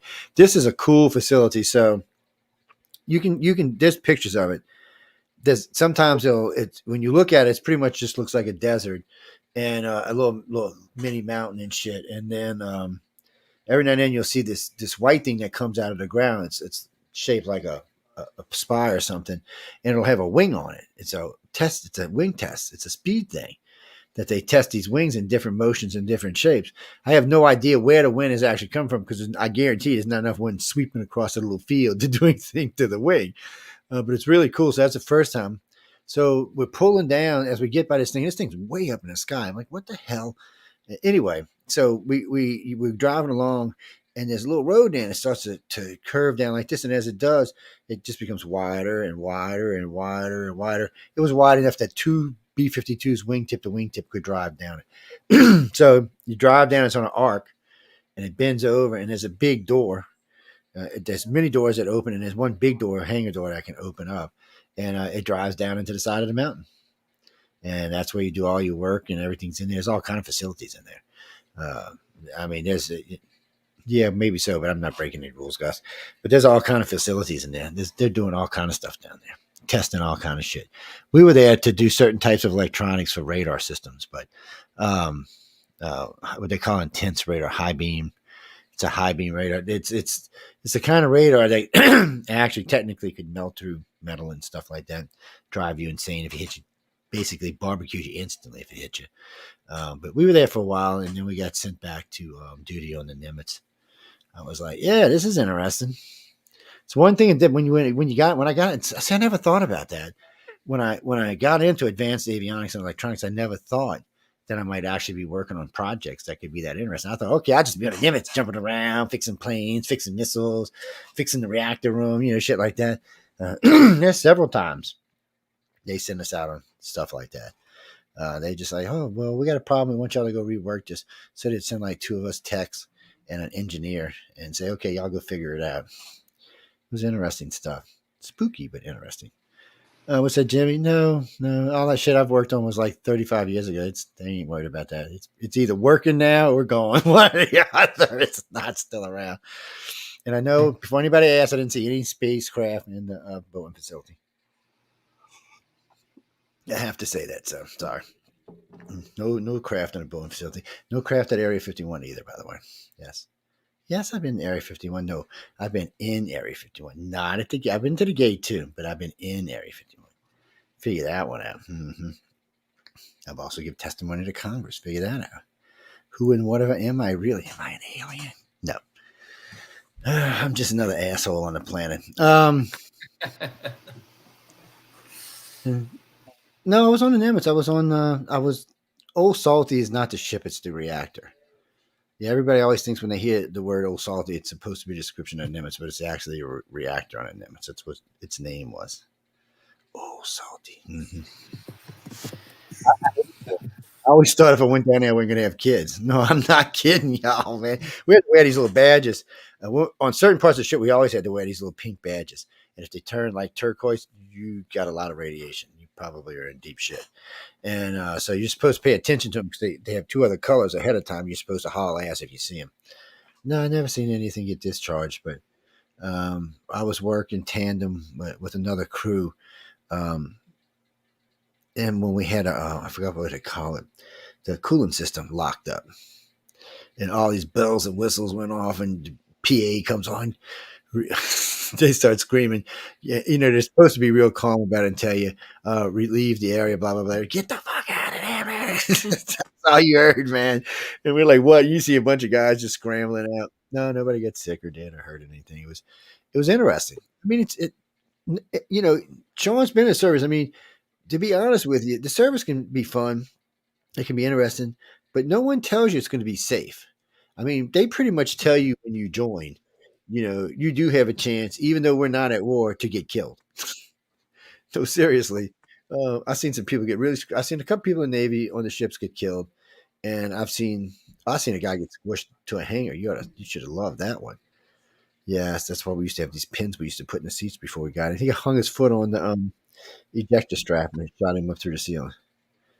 Because he didn't put the pins in. So if he had leaned over and slid the two pins in and then got in the cockpit, even if it would have hit the switch, it just would have stayed there. It would have smoked him out, probably caught the damn plane on fire, but he wouldn't have got killed. No, it's dangerous. I pancaked my Humvee. I was standing outside on the 50 cal, and it went boop, and I ducked in. I was reported dead because it happened so fast. It looked like it was pancaked, but I just dropped down, grabbed the fire extinguisher, and then evacuated the vehicle. It was fine, not a scratch. I think we broke like the rear view mirrors. That's about it. Oh shit! I don't know. I mean, it's I always tell people, if you're going, just because we're not at war, don't mean you won't get messed up. A good friend of mine, matter of fact, was in the Army, screwing around a tank, and I don't know what they did. Something they were bitching about something. Oh, he told me the story. Something about they were bitching because something about the tips of the shells weren't done right, and they were scared a certain way. If you hit it a certain way, well, they hit it, and it was about it was probably a 20 cal round, whatever it was. It ricocheted through the tank, killed one guy, screwed up him and the other guy pretty good. He penetrated him 4 times before it stopped. I'm like, what kind of round were you? What was this? I said, what the hell? What? I mean, how small was the inside of the area they were in? I guess it didn't necessarily have to be that big of a charge if they were in a small area. I mean, but how many bounces can you get before the shell lodges or hits something? Or I was confused. I was just confused by the whole thing. But he got a Purple Heart, and Dean got a Purple Heart. I knew both of them, and he said they had been bitching about it for like 2 years. He said this is going to get somebody killed sooner or later, and sure enough, it did. And guess what? Did the Army give a shit? No. Now, you got guys losing eyes because they think it's real funny to like blast each other with high pressure hoses. Oh, I know, man. Off with, like, just you got Joe. You got Joe out there, GI Joe, just doing this will be funny. The next thing you know, somebody loses an eye. So yeah, well, just tell you, people, we're sitting there one day. I'm sitting on the hangar deck hanging my feet over where the water is, and the ship is cycling. It's cycling, so some of the fuel it carries, it's mixed with water for ballast. So it has these high pressure. They spin real fast, and some centrifuges that separate the water from the fuel. So it's shooting the water out the side. I don't know, probably at 15 or 20 K. And this guy says, I said, dude, if your finger touches that, you lost your fingers. And I said, if you get your hand caught in it, it's just going to drag you off the ship and into the ocean. You go. And since you're so close to the rear props, guess what? You're shark fin. You're chum. I said, well, he said, oh, no. So he didn't believe me. I said, before you're stupid, go get a stick or something. So he stuck the stick in it. It took the stick. He was like, okay, dude, I get the point. I'm like, so I actually talked to my captain, flight captain. I said, look, dude, can we put like a big red thing around this that says danger? Keep your dumbass fingers from it. He said, Joe, you can't word it like that, but yes, you can put it on there. So we did. We have posters. I'm sure you had the same thing where you're not supposed to wear jewelry and rings and stuff like that when you're operating heavy machinery, but they would have this poster where they would just show like a guy's hand, and it would have like his ring finger literally, and then just like all the skin. And this is just like climbing. If you're climbing a tank and all your weight gets caught on that thing, you'll slip the flesh off of your finger. So that's what made me quit wearing matter of fact, my Navy graduation ring. I used to wear it, and when I was home about 3 or 4 years, and I just opened up this construction company that I will Bayou General. It's not the same one I got now, but and we were out there with a crew, and I was getting on the roof because I wanted to see what they were doing. And there was a burr on the ladder, and it stuck me in the hand. When it did, my hand dropped around, so I lost my footing. As I was coming down, my freaking ring caught the burr. And if I wouldn't have had this hand grab the other side, I'd have lost this finger for sure. It'd have been bye-bye. Yep. Because I could already feel it snapped the knuckle. It snapped. It's broken here, and you could feel the knuckle just went floop. So, it was already on its way. And I just strong enough that I could stop my weight. And I was like, you probably had that feeling too, like the same feeling I had when I rolled my Humvee, where time just slows. Oh yeah, it does. You have time to like think. You're like, okay, this is going to roll over.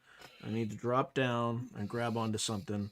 Probably same thing happened to you, where you had it's just time seems to slow. You it dilates, right? Oh, Jimmy Fallon had a similar injury with his wedding ring, the way it messed his middle finger up. He was in he was wrapped up like the penguin for I don't know several months, a couple of years ago.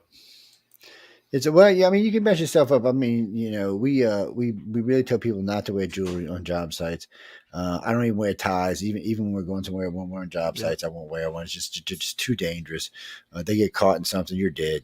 And this tie right here, the only thing you couldn't pull it apart, you'd have to cut it. There's no other way to get it off. Yeah. So I mean, you can't take those kind of chances around that kind of equipment. And even certain types of shirts. And I had one of my guys, we were running. It's a buff sander is what it is, and he's running it. And I walked up inside him, and he didn't see me. So when he turned, the sander just the outside of it caught my shirt, and just from here down, just ripped it right off. It looked like something out of one of them freaking movies, man. It was gone. I was like, get the frick out of here. And he's all screaming. I said, no, you're not in any trouble. It's my ass. I should have let you know I was behind you. And then, hey, Michelle. Hey, Roseanne. It's one of those things. No, I mean, so this one, wait, is this the one? No, we're going to talk about that one in a minute. Let's go back over here. Iran condemns terrorist attacks on gas pipelines. Really? Do y'all believe that? Iran condemns. Pipelines are they talking about? I'm trying to find out. If Iranian it's their government gas pipelines, I can believe it. If it's someone else's gas pipelines, no. Let's see. Iranian government officially has blamed terrorism and sabotage for the twin explosions on gas pipelines overnight. Where? People, you should leave. It's got to be in Iran. It's got to be in Iran. It is. It's Iran's central Chermahal and Bakhata. If anyone's going to know that they were attacked by terrorists, it's going to be Iran. I wonder who the terrorist was who attacked the pipeline. I don't know, but they've had other terrorist attacks in their country recently. So they're having issues. I mean, they're seriously having issues. And the more America puts pressure and the more America gets involved over there, the more Iran, because everybody forgets there's been several uprisings in Iran where they wanted to become democratic. But for some reason, the U.S. just won't. It's like we want to leave it for China and Russia. It's like we have to leave them some cannon fodder so they don't start World War III. Well, there's an area in southwestern Iran. It's where the most it's about 8,100 or so square kilometers, and it's where most of their natural or oil assets are. And it's also where there's a huge Arab population because, as we all know, the Iranians are Persian. They're not Arabs. So they, if we wanted to stir some stuff up, that would be the place. And I bet you wherever that happened, it was probably in southwestern Iran, right? You know what? Hold on, I can tell you. I just seen it a minute ago before I went screwing around with this. Let me see if I still got the page open. Ooh, no, I think I don't. Yes, no, I already deleted it. It's but it's no. Actually, it said the Northwest Fields. Actually, what it said. Northwest. And yeah, and then this one. No, I think it was in two different ones. I'm not sure where the other one was.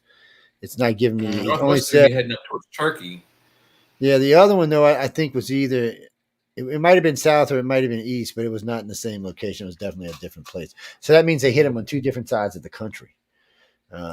That's a pretty well organized group if you're going to hit them on two different sides of the country all at the same time. Let's see this. Oh wait, what is this? Is this something we want to play? Let's see. Joe, it was us though. It was us, right? Of course, it was us, man. Us. All that shit's always us, man. I mean, it might not have been by direct hand. It could have been by some proxy, but Iran's playing the F around and find out game, so they're finding out. Right? Yeah. Let's see. Hold on. Let's put this on right quick and see what rolled around and fell in war. Mm-hmm. All right. Where are we? Where are we? There we are. Add it up. Dun, dun, dun, dun, dun. Now let's see. What is? Yes. What is the title on here? Let's go back before we start it. This is as close to treason as I can think. So this is Charlie Hurt, I guess, from Fox people. I don't know. I'm not a big Fox watcher. I'm not anti-Fox. I'm just not a big Fox watcher. And unless, like in the old days when we used to call them Foxes. But I'm sure most of you youngins have no idea what I'm talking about. Yep. Anyway, let me turn this on. Here we go. Joining me now, Charlie Hurt, opinion editor for the Washington Times, and Ari Fleischer, former White House press secretary, the both Fox News contributors. Ari, we're going to get to the Ukraine haranguing in a moment, but I want your reaction to the House vote just successfully impeaching the DHS Secretary Alejandro Mayorkas. Department of Homeland. Well, it's actually tied to the questions you were just asking because it just shows the urgency that House Republicans attached to securing the border. And that's why he was impeached, because he didn't secure the border. He's failed to exercise the authority he has under the law. And he works for a president who's even worse. And that's why we have an insecure border. So it's not a surprise that they were able to come back. And I guess it proves the old adage, if at first you don't succeed, Try again. Now, Steve Scalise, who's undergoing cancer treatment, made his way back to Washington to cast his vote. Obviously, that helped put them over the threshold that they needed. But Charlie, when you look at this and you think back on what Mayorkas said when he was asked before Congress, do you consider this a crisis? And I mean, I guess it's not official perjury because it's kind of an opinion, but it was pretty close. It was a crisis within a few months of what was happening at our border. Yeah. A few months, not 3 years later. And there's no doubt that not just that, but there's plenty of other evidence that you could build proving that he perjured himself in testimony before Congress, trying to cover up what was going on here. Obviously, this vote, it's a great day for America. What's kind of frustrating about it, of course, is the fact that even though you have a very closely divided House, Republicans just barely eked through. It looked from, I couldn't see perfectly clearly, but it looked like 3 Republicans had voted against this. This is a abrogation of their responsibilities. And I know a lot of people say, well, you know, Republicans. Commercial. Get that damn commercial off of there, man. Who the hell's putting a commercial on here? Whoever it is, just don't buy that product. Only have a bare majority in the House. Well, Republicans have the most important power in Washington, and that's the power of the purse. And all taxation, all legislation dealing with taxation or spending begins in the House, giving Republicans in the House the most powerful ability to shut the government down if the administration refuses to enforce our border.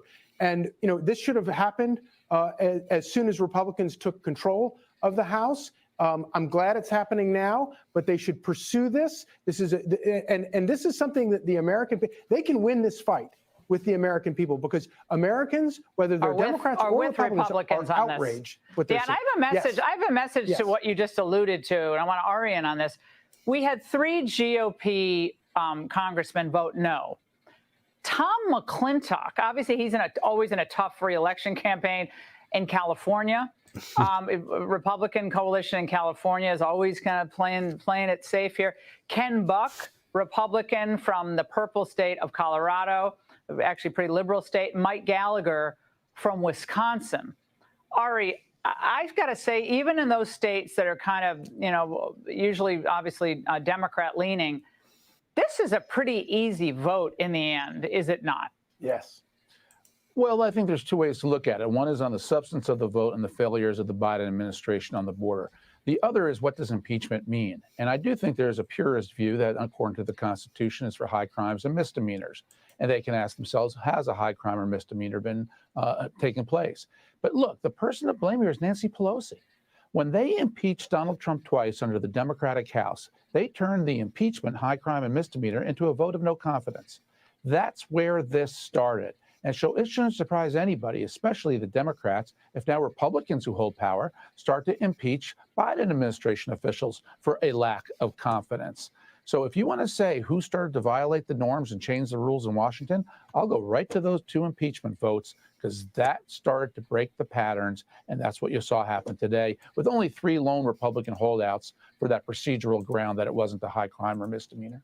Well, every time he would come before Congress, he was very smug. And they're all very smug. Sorry, guys, I'll let that play a little long there, but you know, I hate these titles where it's treason, it's treason. I didn't see all that much treasonous stuff in there. Yes, they don't agree. They all hate each other. They all think each other's here to destroy the country and kill each other, and they're all just thinking about am I going to get reelected? Can I get reelected? Yeah. Is somebody? I mean, they effectively had an invasion of 4 million people. You know, they keep streaming across. They're bringing across mules with fentanyl and all sorts of crazy stuff. MS-13 and various like Venezuelan gangs. 24,000 Chinese nationals from last year. You know, like, and then we're sending Ukraine a $95 billion support bill. We're not even defending our own border. It doesn't make any sense. It just does not make any sense anymore, Joe. It doesn't. Well, you know, it's funny. I was talking with Michelle last night. You know, I said that damn Canadian border is such a dangerous border for the United States and we did take, after 9/11, we did take action. But the problem is, it's such a big, long border with no real way to patrol it unless you want to put aircraft up. There's no real way to. So there's lots of ways to cross it for people for way undesirables. And right now, Canada is worse than us about letting people in. They're letting people. That last night, put some minefields out Canada there. You has have to the put mines longest everywhere, right? Yeah, I mean, it's not hard. Like it's just you put minefields out there.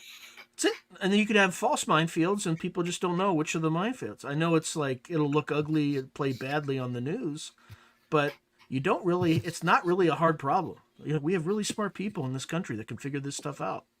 You know, doesn't take a rocket scientist. We got to start doing something because at this rate, we're being invaded from every direction. And you know what? I'm not anti-immigrant. I mean, I'm all for immigrants.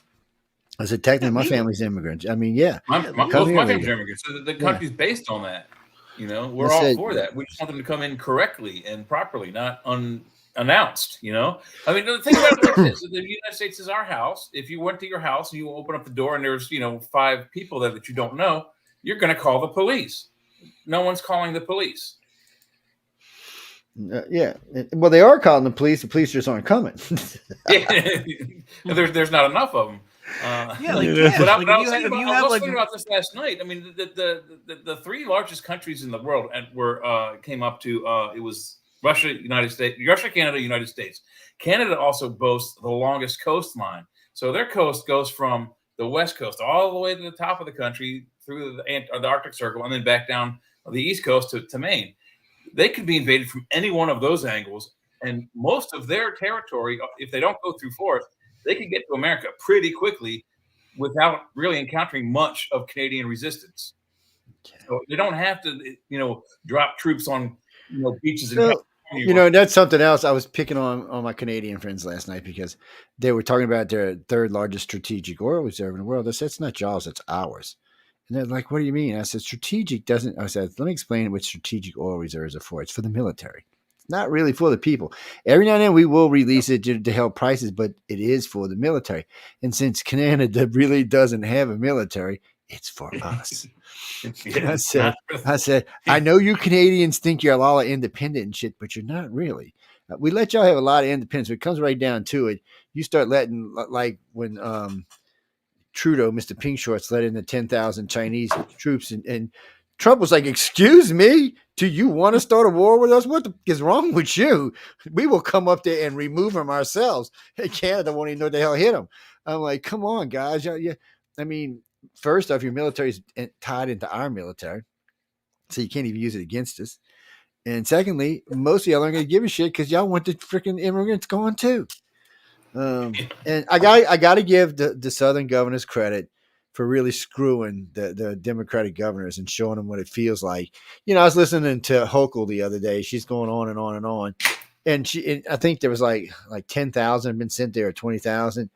And the Texas governor goes, we have 2 million on the border right now, right? Ms. Hochul, do you understand 2 million? And he told y'all's governor the same damn thing. But to me, it's a waste for him to send them to California because California lets them in anyway. I mean, y'all letting them cross the border by the droves. I'm not even sure. They have a toll at the border, but it's like pretty much they just let anyone cross it. A good friend of mine's like he went to go to Mexico, and they said, "Well, you have a passport." He's like, "Well, when do you have to have a passport to go to Mexico?" He's like, what the shit is this? So they asked him, are you a California resident? He said, well, yeah. I said, well, you can come on in. Come on. I was like, what? Because when I went, they didn't have a damn passport, man. They were like, well, they don't care. And I know there's a 3-day thing where Americans can go in for 3 or 4 days and not have to have a passport. Well, yeah, people, you don't have to have a passport when you fly down like Cancun and stuff. Like, no. Or if you go to like, what is that new tourist, the dental tourist thing? Yeah, Mexico has a dental tourist thing. Yes. They have really good dental work for cheap.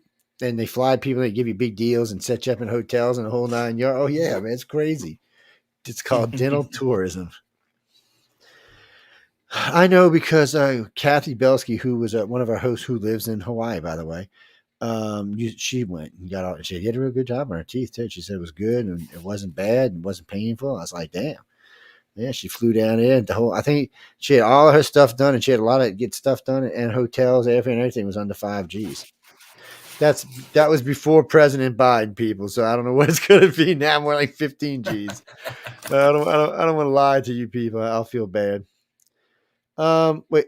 Well, we got to go to break, so we're going to go to break right quick, and then we'll be back, and then we're going to do a couple of polls, a couple of little things we're going to talk about. We're going to probably get into some of the polls. Let's see what we got on the list that we haven't talked about yet. Let's see right quick if we can get the list up. We Supreme Court deadline for Jack Smith raises eyebrows. This is we want to talk about it a little bit because this has to do with Trump. Let's see what we got here. Newest ship in the Navy. We're not going to talk about that tonight. Ukraine Reinforces Embattled Stronghold. We don't really care about that either. I'm sorry, Ukrainians. I'm not trying to be mean. That was just so cool. They do dominate a bit of the news, yeah. Intel warns Putin is prepping for military clash with NATO. You know when I read this story earlier tonight, I said Intel. I said, why is Microsoft saying this? I'm like, oh shit, Joe, no intelligence dumbass. Sorry. Yeah. I'd had a bourbon. Intel inside. Yeah. So it is Intel inside too. That's a good one. It is Intel. Well, people, y'all didn't catch that. Shame on y'all. But there's anyway, also Intellivision. I found my Intellivision the other day. The old video if time permits, we'll talk about that. Let's see. I would try to sneak this in. Ancient underwater megastructure, not created naturally. So this is something they just found. Some Germans found this, by the way. I don't know where. We'll have to see where it's at.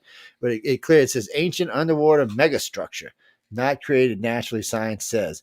That's not the same one in the Baltic Sea, right? The one that. Hold on. Let's see. Proceed nationally. Yep, it is. So you heard about it? So tell me, since you already heard. It looks like a bunch of rocks to me. It looks like the Millennium Falcon. It literally does. Like if you look at it, yeah. Oh, is it that old thing again? Yeah. So the weird thing about, in fact, I just interviewed somebody who knows Dennis Uzberg. I can't pronounce his name. It's like a Swedish name or Norwegian, something like that. But when they're treasure hunters, and they were just kind of looking for treasure in the Baltic Sea, and they came across the structure. And anytime they come across this, there would be weather anomalies that would prevent them from getting to it. There would also be electromagnetic and magnetic anomalies. So their compasses would get all screwed up, screwy, etc. So it's it's a structure. They don't know if it's a crashed UAP. They don't know if it's some ancient civilization that left it there. They have no idea. But because the skeptics kind of came in and just kind of tried to debunk it and call it a natural structure, they just didn't have the money to, I think they ran out of money and they didn't have enough money to pursue it. But they're getting some interest from the intelligence community. Let's just say, I don't know any more details than that. But let's see. It says, let's see. Some parts of Baltic Basin only submerged era dating to okay. So this thing itself is dating 10 to 11,000 years, which is interesting because this is the same time we talked about where all the ancient artifacts. I mean, not anomalies. Damn, all the ones parked back. There's that flood event, like that massive flooding. Yeah, event, well, right? so the 12,500 year mark is very significant for lots of reasons. Very significant. One, that's 10,000 years ago. So the ice age was ending. All kind of stuff was coming out. They were building cities all along places where there wasn't water because it was still locked up as ice, which of course dumb humans didn't know back then. And then this thing, whatever this thing is, it's 960. It's 60% of a mile is what it is. That's how long it is. It's 971 feet long. So it's pretty damn big. Whatever the damn thing is, it's now submerged under 69 feet of water. I don't know. It's if I don't. It doesn't say anything about excavating it. So I don't know, guys. We're gonna have to find out what that is. That's kind of interesting, but who knows? It could just be junk. It might just be an old debris pile left behind by an ancient civilization, which would be even more interesting. Fake Michigan certificates of votes mailed to U.S. Senate after 2020 presidential vote, officials say. Oh well, so we need to kick Biden out. It wasn't even ratified. Damn. I still want to know what this megastructure is. Maybe we should drive over it. It's only 69 feet of water. You don't even really need any kind of real gear for that. Oh, so this must be a different one because that one's, I don't know how deep it is. Is it the same one? Is it the Ocean X one? I don't know. It was just reading, said it was in the Baltic Sea, and then they said something about one in some German, but they didn't go into detail about it. I think it was just a lead for another story. But anyway, guys, we got to go to break, and then we're going to come back and harass people. And what? No, John, we're going to go to break. Oh wait, what's going to play? Let's see. Let's find out right now. We will cue it up right now if I can find out what I did with it. All right, Joe, you need to impress there me it with is. this one. The first one did not. not. Oh, now this is an oldie goldie Green Day here. did not impress me. This is an oldie goldie here. Oh wait, how do I get to settings? There we go. Present. This is oldie before you was even born, man. And all right, y'all ready, guys? We gotta put this up and boom, boom, boom, and boom, boom. It's a little boom, boom music. Oh, I was born. Come on. Yeah. I was like in the army then, probably. That's what I feel like on the Pride Biden. I feel like a rat in a cage, man. I can't help it. It's like I was either just starting college then, or just still in high school when that song came out. No, that's Sean's in college. We played that song. Yeah, we're playing that on Sean. No, I like rat in a cage. It's been a long time since I heard it though. It's well, I've been going through some of my lists. I got too many music lists, but I got some that are just I got to go dig them up. But they're just really, really just. Well, I like hard rock. No, that's not acid rock. You gotta put some Tool on. I got some Tool on there too. I got some in the thing. It's with Jimmy Lee. Actually, the one we're closing with tonight is from Five Finger Death Punch. And I will tell you this: it's House of the Rising Sun, but I can't play the first part of it. I would, even though we're closing. It's if you've ever heard it, you'll know why I can't play it. I'm sorry, guys. It's good. It's really harsh in the beginning, but well, they added I don't know, like a 2-minute piece before they actually start singing House of the Rising Sun, and it's a good piece. I mean, it's hard. I mean, it's death. I guess. Yeah, I guess, Jim, you could call it death metal, but it's I don't know how we have to. Why can't we just call it music? We always got to label everything. Well, you kind of know what you're going to get. You're not. Well, yeah. No, I guess you're right. Yeah, I guess I don't want to go get something. God, yeah, it's a really good song, and you go over there and it's opera or something. No, I've listened to it. No, people. I've got a really weird background when it comes to music. First off, I've got 4 stepkids and I got some grandkids and I got and then I had a classical upbringing. Joe, if you like metal, you typically like classical too, because it's actually very similar. Like well, because there's some. So actually, in some of these, we'll actually probably play a couple of the classicals. And what do you mean the fifth? You mean the fifth of Beethoven? Is that what you're talking about? Beethoven's Fifth Symphony. Amazing. Yeah, so amazing. Yeah, we'll play that. We'll also play. I can't. The one from Arthur. It's when they're running through the woods with the horses. What the hell is that? Oh, it's like Verona something. Yeah, Verona. something. Verona. Yeah, that's a good one. So those will get played. I love that one. Yeah. So those are all stuff that we'll hear in the future. Well, no, and guys, y'all can submit. Y'all can always queue something up if you got it. We can always play it. So remember that, because y'all can, since y'all have the codes now, y'all can present as well. It's not real hard to do. You just queue it up, put present, and there you go. Oh no, in the audience, y'all can send stuff. We don't mind. You can send it to my email, iCarCox.net, or when you're in, you can pop in the chat room and send this to in the chat room. I just I get crazy sometimes. Yeah, that's it. It's and you always got to make sure you get the right one, because one or two of them kind of got weird sound issues. If they get too low. The one that you saw in Excalibur, and it was also used in the Omen, was the Carl Orff version. It's a good one. I mean, it's a good version. You know, what do you mean a clock? Basically, what it is they found a bunch of these old parchments in some Beethoven's monastery. Fifth Symphony is in A Clockwork Orange. Okay. Yes, yeah. No, in the book, it's all Bach, but in the movie, they used Beethoven, which is, I think, a better choice. Bach is kind of boring. But the Carl Orff stuff, they found these old Gregorian chants in some abbey, and Orff turned them into a symphony. I'll tell you what, they're good songs. They play well. Really cool. Wait. What you want, Johnny? Oh, you want the updated version of the Fifth. I know what you're talking about. Yeah, the dance version, I guess you would call it.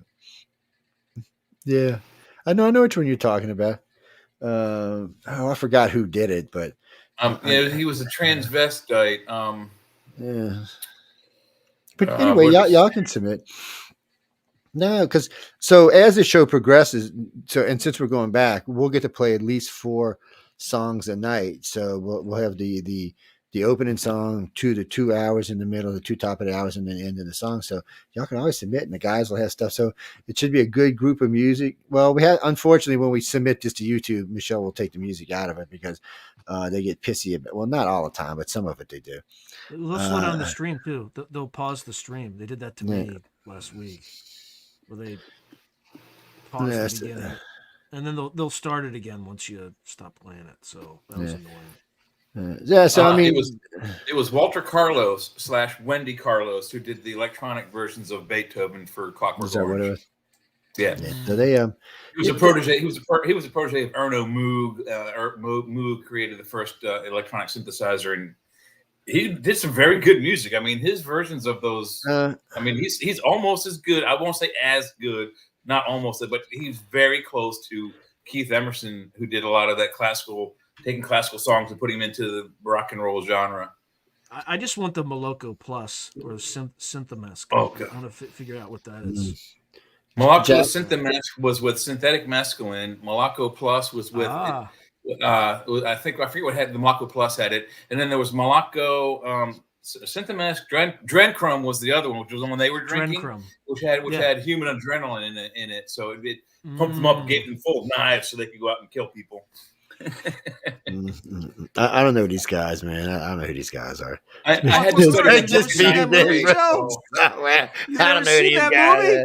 No, I don't. Wait. What movie is this? I don't think I did. Clockwork Orange, Joe. Oh yeah, Joe. I see. Oh my God, Joe! I seen one of the best movies ever. So look, my brain is a little fast for a Clockwork Orange. So what happens is I'll start watching it. This is way back we're talking about, so my brain was fast. Maybe now it might be easier for me. So I was watching it the first time, and I can't tell you what I was doing because, I guess this is an R-rated show. So anyway, we were smoking a little weed and drinking a little bourbon. And I'm watching. I'm like, what the bleep? What the? And then I'd just be like, what the bleep? And then I get to talking to the old lady. I just, and then so I went through this movie, and I've done this with other movies. I've gone through it like piece, but I always watch it in order, so I don't skip around. So I watch it in piece, and then I come back and watch it in piece, and then finally, usually like 5 years later, I watched the whole entire movie in time. But it was, God, we're talking. I hate to even say how long ago. It was 20. It's been 20 years since I watched it. Easy 20 years. Shit, it might be 30 years. Right? Yeah, it might be 30 years. They were driving a Durango 95. Remember that? Okay, Jack. So A Clockwork Orange was just to irritate the people who did Space Odyssey 2001. Because neither movie, I mean, you really had to pay a lot of attention to what was going on because both the movies were kind of like, what? Wait, what? Yeah, you can't just walk in. You can't just walk in. No, pick it up in the middle. You have to read the book to understand the movie. Clockwork Orange is so I have really bad dyslexia, and our teacher in 9th grade English in high school made us read that book, and I couldn't get through it because they have all these weird Euro speak like Moloko Plus, like we were talking about, and like bruised and Kruvy Rookers. It means bruised and bloody fists. Gulliver is your head. Pretty Polly is a paper money. They had all these different words, and most of them were like a lot of it's Russian. Yeah, a lot of half Russian English words that they trained it. Like what do they call girls? Devachkas. Like women were called Devachka. So it just messed with my dyslexia so bad that my mom was like, "You're going to fail this class." I'm 13, 14 years old. She goes out and rents me A Clockwork Orange so I can get through this class in English because the book was so hard to read. Who rented it for you? My mother rented it. Your mother? Did she watch the film before she let you watch it? I don't believe so. Well, see, somebody just told her and said, well, that happens sometimes. It was a good thing because the movie, thank God, is close to the book. Very, very close. There's like when I met my wife, that was the first movie we watched, and I told her it was my favorite movie. And she was wow. Who is this guy? This guy's nuts. It's a nutsy movie. But if you read the book or you watch the movie enough and you know what the actual what the takeaway is, what the moral of the story is. It's kind of what's happening now with fentanyl, kind of. Oh God, yeah, it is. You know what? That's a pretty good analogy. I'm sure some of the people who just heard this probably like no, but I mean, fentanyl will slow you down. It doesn't speed you up, but it's still like this whole. But they're also, like, that's not necessarily true because I've got friends that any type of painkiller speeds them up, even though it should be slowing them down. It speeds them up. I don't know why. I had some friends go through. Like I had a friend of mine, he had a bad Percocet problem, and one day we're sitting there. He just takes 5 of them, pops them in his mouth. And he perk 10s. I'm like, dude. I said, I'd be unconscious at this point. And I'm like, dude, you okay? He's like, oh man, they don't even faze me. And he ended up ODing. I think one night he took like 15. So that's probably like taking a couple of shots of fentanyl. But I mean, the thing of it is, it made him, he was like he was on speed. Yeah. Now I do remember, I shouldn't even admit to this. I remember when we out of the Navy and we were all working 14, 16 hours eating them yellow and black mollies like they were candy. Shit, I lost like 40 pounds in 4 months. It was ridiculous. And then because I was way built, I'm like, oh, wait, what just happened here? Oh, no, back to work, back to eating and back to work. Now this way ain't going to stay like this. And, because we were in the clubs all night long. And I can see how you can get caught up in the scene. I've been real lucky in life that things that come my way, I can actually taste it and still say no. I've just been really lucky and like that. Even like people who, even with stuff like cigarettes and cokes, and when I want to quit, I quit. So I got to say it's lucky because I know all kind of people who have nightmares trying to get off this shit. I've talked to more people that had gotten off of heroin and said that they had a harder time getting off of cigarettes, and most of them still smoked. Than they did getting off of heroin or even harder drugs. So cigarettes, nicotine is highly addictive. Yeah, highly. And now it's been refined to be even more addictive. So right now, cigarettes are one of the most addictive they add chemicals to make it more addictive. So, yeah. But what I'm saying is it's one of the most addictive substances in the country, and so now the states use it to make money. So New Jersey, $12 a pack. A place in New York, $14 a pack. I've seen it in Cali from anywhere from $9 a pack to $16. I mean, what about the states that grow? But you know how much the tobacco companies charging them for that pack of cigarettes? $2. That's it, $2. Oh, it's got to be less than that because when I bought cigarettes, they were in the 80s. They were $1.05 a package. But that's not the only thing that's going on with that. There's like 3 or 4 states only that grow the tobacco. It's like North Carolina, South Carolina, Virginia, maybe West Virginia to a degree. Oh, and Kentucky, yeah. Those few states that grow it. And let's think about how much money those few states are making. But 2 of those states, South Carolina and North Carolina, are like at the bottom of our public school system with as far as educational. Don't forget, Kentucky grows a lot of damn tobacco. I'm not sure which all states do. I know North, South Carolina, and Virginia do. But does a lot. How can a state that makes the most addictive substance in our country have the worst education system? There's some numbers that don't go right with that, but there are the states that grow it. They make a lot of money. Where they do with the money, I don't know. And then there's the pharmaceutical, the like RJ Reynolds people that are putting stuff not only in the tobacco but in the paper that goes on the outside of it to make you more highly addicted. Well, it's hard to give them up. There's a couple of shortcuts, but I hate to say it this way. You can shortcut it and you can quit, but it's best to take the longer route because the agonizing pain will keep you from doing it again. What cigarettes? For me, it was different. I had gotten a stent. I was 44, and I had to get a stent in my right artery, which my doctor was even shocked about. Well, you're kind of young for this shit. And I'm like, excuse me, doc? He's like, yeah. So I had a little incentive, and I got lucky. The hospital I was only in for like 4 days, and they had put a patch on my arm, and it wasn't giving me nightmares or anything. I wouldn't have any problems with it, and it was working really well. So I asked the nurse. I said, "What is this? Can I get this?" She said, "Yes." She said, "Go to Walmart." She said, "Don't get the expensive one." She said, "Go. They're $14 a box. That's the ones you get. That's what we use in the hospital." And sure enough, man, 3 weeks, I'd never touched a cigarette from the time I got out of the hospital on. And 3 weeks, I wasn't even really getting real cravings, but I kept the patches because you can step them down as far as you want. I just cheated and stepped down to 2 right off the bat. And I wasn't getting craving. And when I did, every now and then, if I did, I'd go for Christmas. I always used to make my daughters bring me these little Clint Eastwood cigars.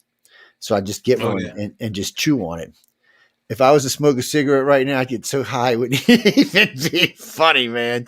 Because I remember the first time I smoked a cigarette, it got me high as hell. And people you either get dizzy or you'll get sick and throw up immediately. Yeah. So I've been real lucky with that. Alcohol the same way. When I was around 24, I just decided when my son was born, I quit for 10 years. Didn't touch any liquor, and then I drank for about 4 years, and then I quit. So now I drink like special occasions, if we go to a casino, but I'm always the driver, so I don't get to drink. Now, when I'm in LA, I'm out there for 8 days. I can drink in the evenings with everybody. I'm friends with everybody out there. It's nice. It's comfortable. And I can hang out with everybody. So, and I'm not driving anywhere. So it's you don't have a car. Yeah. My hotel room's literally, however far away it is. So it's nice out there. And then every now and then we go to some parties around here that I can drink at, but for the most part. What do you mean, Christopher? No, I don't. You mean the cravings? No, I don't. I never did get the cravings. I guess you know what, and I shouldn't even tell y'all this, but I come from a long line of alcoholics, very successful alcoholics, but yet alcoholics. Them son of a bitches drink. My dad drank so much he had liver cirrhosis. I mean, everybody in my family, all the way through my grandmother, actually was a full blown alcoholic. He had to go AA for her whole rest of the last half of her life.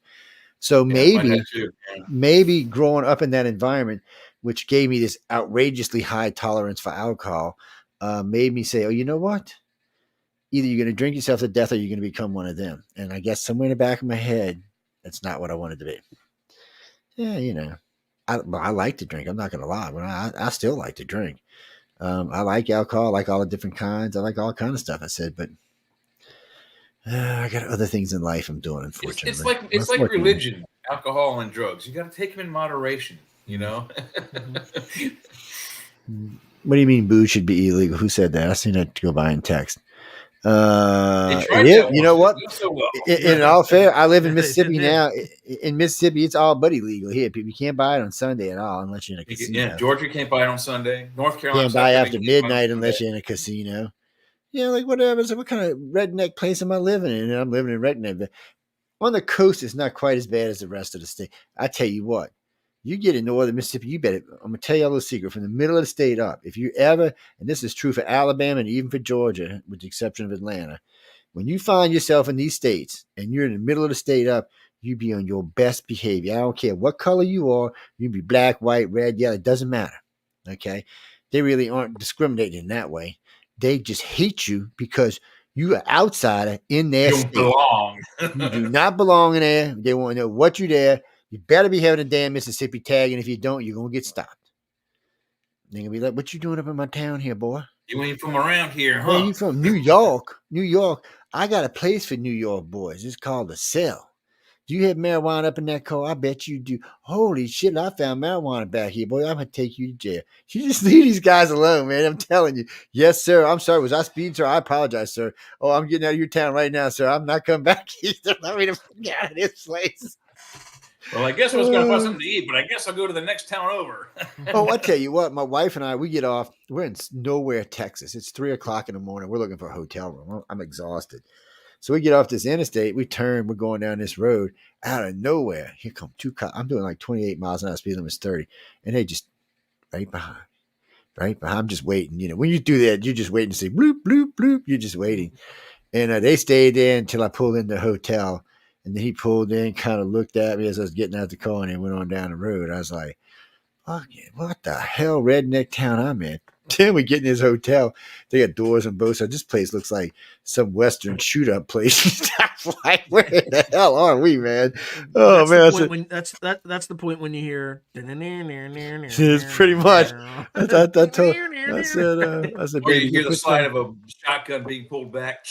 That's why I said, you go put something by that door. I'll put something by this door. And I said, where's my gun? Because I said, you keep this one on your side. I keep this one on my side. This is ridiculous. And it was, I don't know where it was. When I say it was in the middle of Bump Blank, Texas, it was, man. I was just like, I said, how anybody live out here? Because we were coming back from, actually from Las Vegas. We were in Fallon, Nevada. Not Fallon. We were in Laughlin. And we'd been speaking up there for about 8 days, and then we went and spent about a week down in Vegas. And we were coming home, and it was strange. Because usually I'll book the hotel rooms in advance when I'm traveling.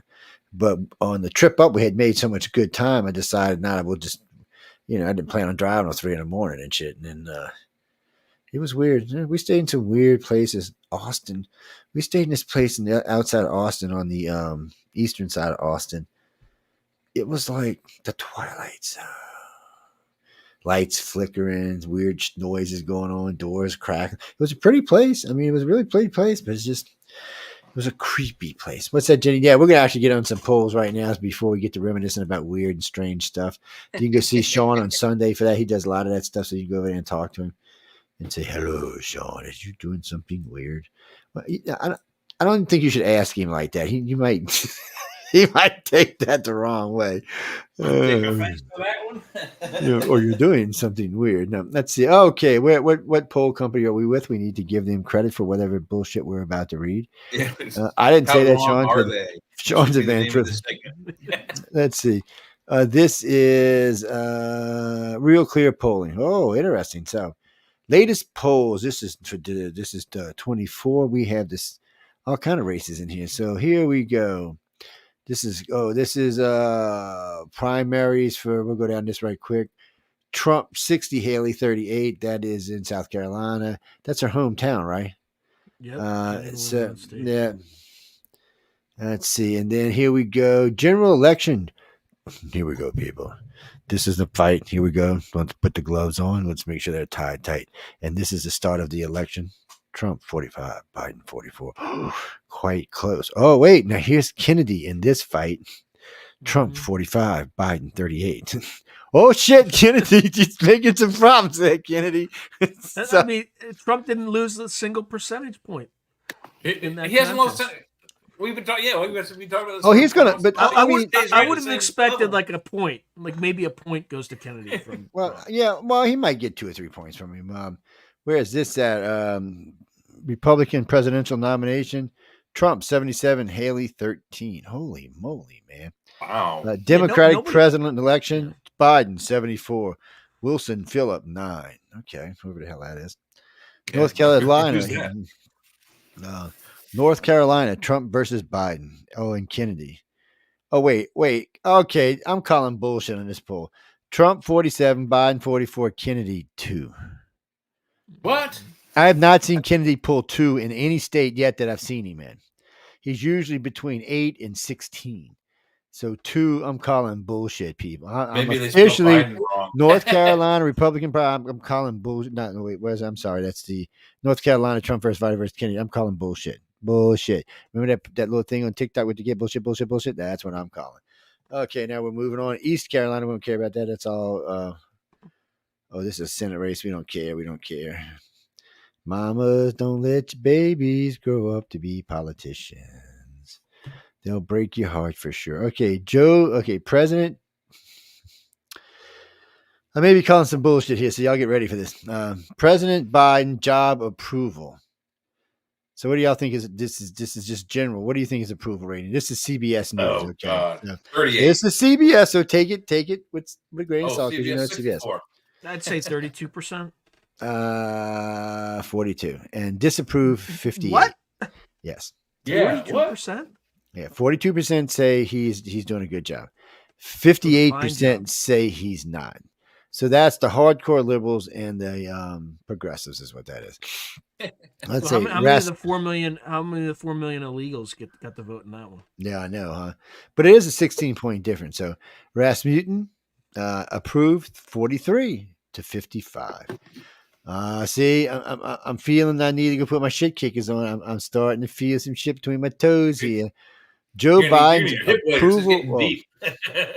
So Joe Biden's approval rating, according to Emerson, is a 42 versus a 47. Does anyone listen, people? Anyone listening to this tonight, if anyone actually believes that Joe Biden's approval rating is a 42, look, I got some beautiful land here I want to sell. It's a great price, $500,000.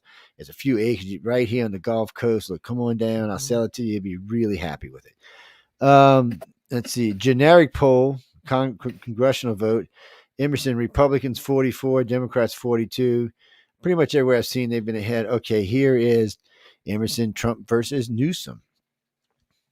And Emerson is liberal school, by the way. But Trump versus Newsom, what y'all think it is? Who's winning here, Newsom or Trump? It's going to be like 47 Trump, 44 Newsom. What you think, Sean? I give it 45, 43. 46-36. Trump Newsom. 46-36. Oh, got him by 10 points. By 10 points. God. I know, that's what I'm saying. Here we go. I mean, look, it's like Patrick Bateman from American Psycho. If Newsom wins, man. So Trump Harris 46-43. So Harris does better than Biden. That is scary. I don't even know who this Whitman is, but Trump versus Whitman 33-45. Whitman, you got like 0 votes on your electorals. What are you gonna do, dude? Okay, anyway, let's move on. Montana State, we don't care. Here we are. South Carolina, Trump versus Biden. This is Cadell. What the hell is that? Citadel. 54 Trump, 35 Biden. That sounds more realistic. Actually. Yes, this is the Citadel Haley. The closest one to being realistic. This is the Citadel Haley versus Biden. 50 versus 28. Look at this go. Oh wait, here we go. Fox News. So Fox News poll is saying that that Trump is 47 and Biden is 45. I can't even believe Trump's poll would be that close. I can't. I just don't believe a Fox poll. Fox, what are y'all going liberal? I mean, really? No, I mean they're just. I mean, it's same. The mainstream media, left, right, same bird. Yes, it's bullshit. So here we go. What is this? Trump versus Biden, North Carolina. Trump 50, Biden 45. See that's better. Now here we got Kennedy. So this is Fox News. Now see, this is probably a closer poll. So Trump 42, Biden 37, Kennedy 11. See, that's in his range he's been running. Yeah, that's what I think we're going to see.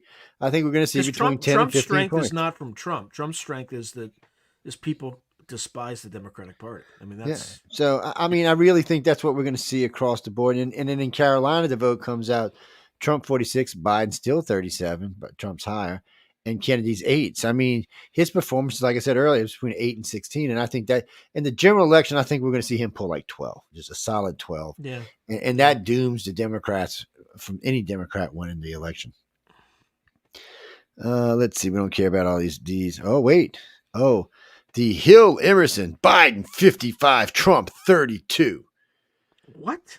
That's Maryland. Yeah. Yeah. It's Maryland. Yeah. It's Maryland. It explains it. So wait. So here in Maryland, and this is a Hill Emerson poll. This is so liberal, it's not funny.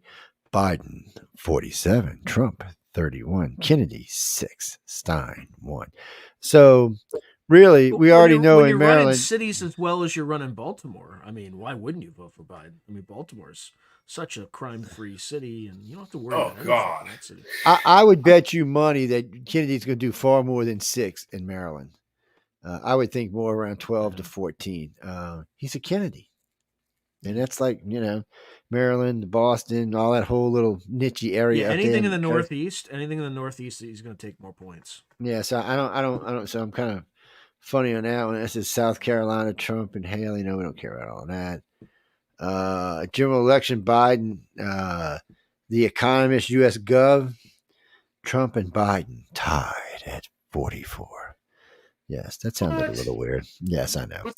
What's the error rate on that one? 44. It's the deep state discount. It's the deep state discount. Yeah. And that's the next one. They're 44, and I'm like, oh shit. Economist, U.S. government, job approval rating, Biden 45, disapprove 54. Earth are they talking to? They're talking to all liberals. What they're talking to, clearly. And I think some of these might be made up liberals. But still, even in this way lefty poll, the Republicans are still beating the Democrats in general approval ratings. Yeah, it's just consensus management. Somebody's trying to manage with, Economic neuro-linguistic programming is what it is. No, here we go. Congressional job approval rating. Approve 21%. Approves 60% says, "Oh my God, what is happening?" Wow. I would think it would be worse than that. That's probably pretty accurate. I think it'd personally be worse. Okay. Because that doesn't the so now wait, the job approval or job rating for the Congress doesn't matter whether you're blue or red, Republican. No, it's the whole Congress, yeah. Whether you think your congressmen are doing the job, and that's telling right there that 60% think they're not doing their job. So let's jump back up to Joe Biden's approval rating, 45% for his job approval rating. So wait, we're going to go down to this one down here. Okay, so this should tell you something about his approval rating. So the economic U.S. Gov site again, are we in the right direction? How many people in the United States do you think said we were in the right direction? I'll tell you this. I think we're definitely moving there. I think it's only the progressive. 29% say we're moving in the right direction. 65% say we're not.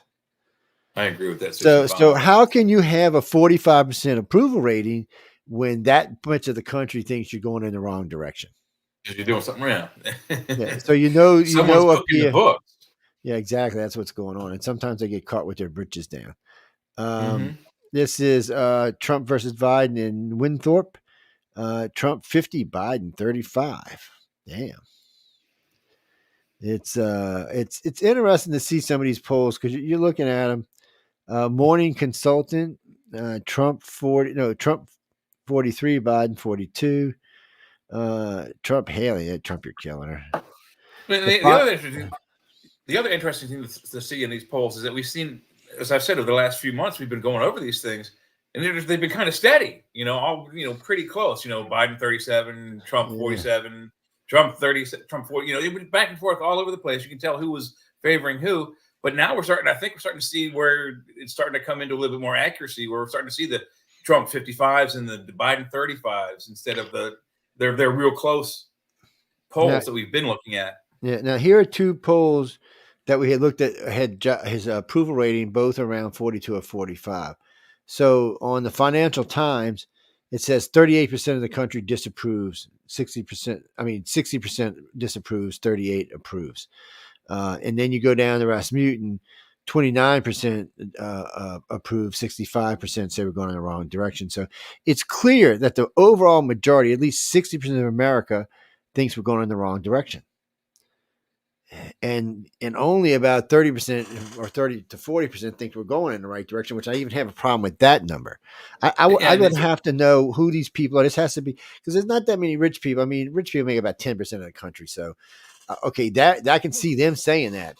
So who's this other 20%, man? Some really high upper middle class. No, some bullshit going on somewhere around here.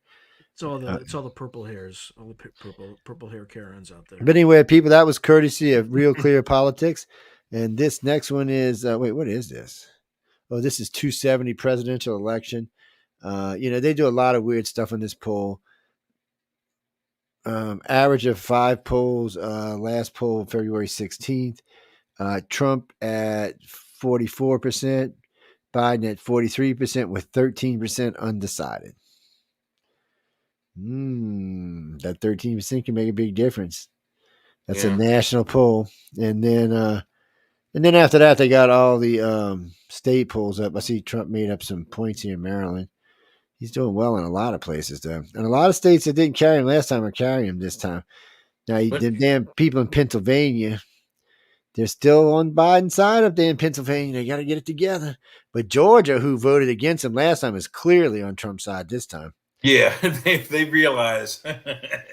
And he's carrying Arizona. He's carrying Nevada, which was clearly against him last time. He's pulling 42% in New York.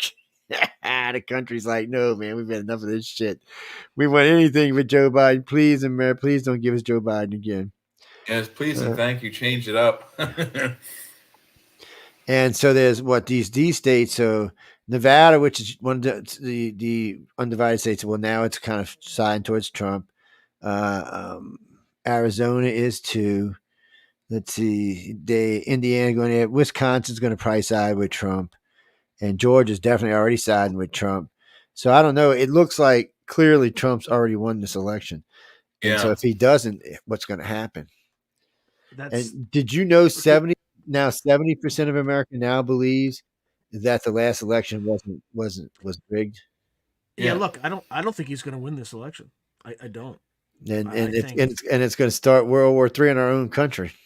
If he doesn't, it could start a civil war. If he does, I don't know what could happen, but the polls are showing it. I mean, if he does win, he needs to put in his inauguration speech or his acceptance speech a huge thank you to the Democratic Party for paying for his advertisement campaign. Well, see, the problem they're the ones putting him in the office. They absolutely are. See, the problem this time is, last time the Democratic polls had Biden winning. This time they don't. I mean, the polls are so bad they can't even hide them. So you already know they're mashing them because, like, I was listening to one of the polling companies the other day for NBC. They went to they went to a Boston mall where they know it's mostly Democrats and were taking things. And even there, Biden was polling poorly. So the problem for the Democrats is they can't, if they shove him in there this time, America, even the Democrats, I mean, the independents for sure, and the rest of us are going to be like, no effing way, dude. What just happened here? And there's going to be all kind of conspiracy shit. And there'll be all kind of inquiries, and it'll be a disaster. Have you seen Tucker Carlson's interview with that former State Department official? No, I haven't seen it. I haven't seen Tucker in a while. I've only caught the clip just recently, the clips of him and Putin.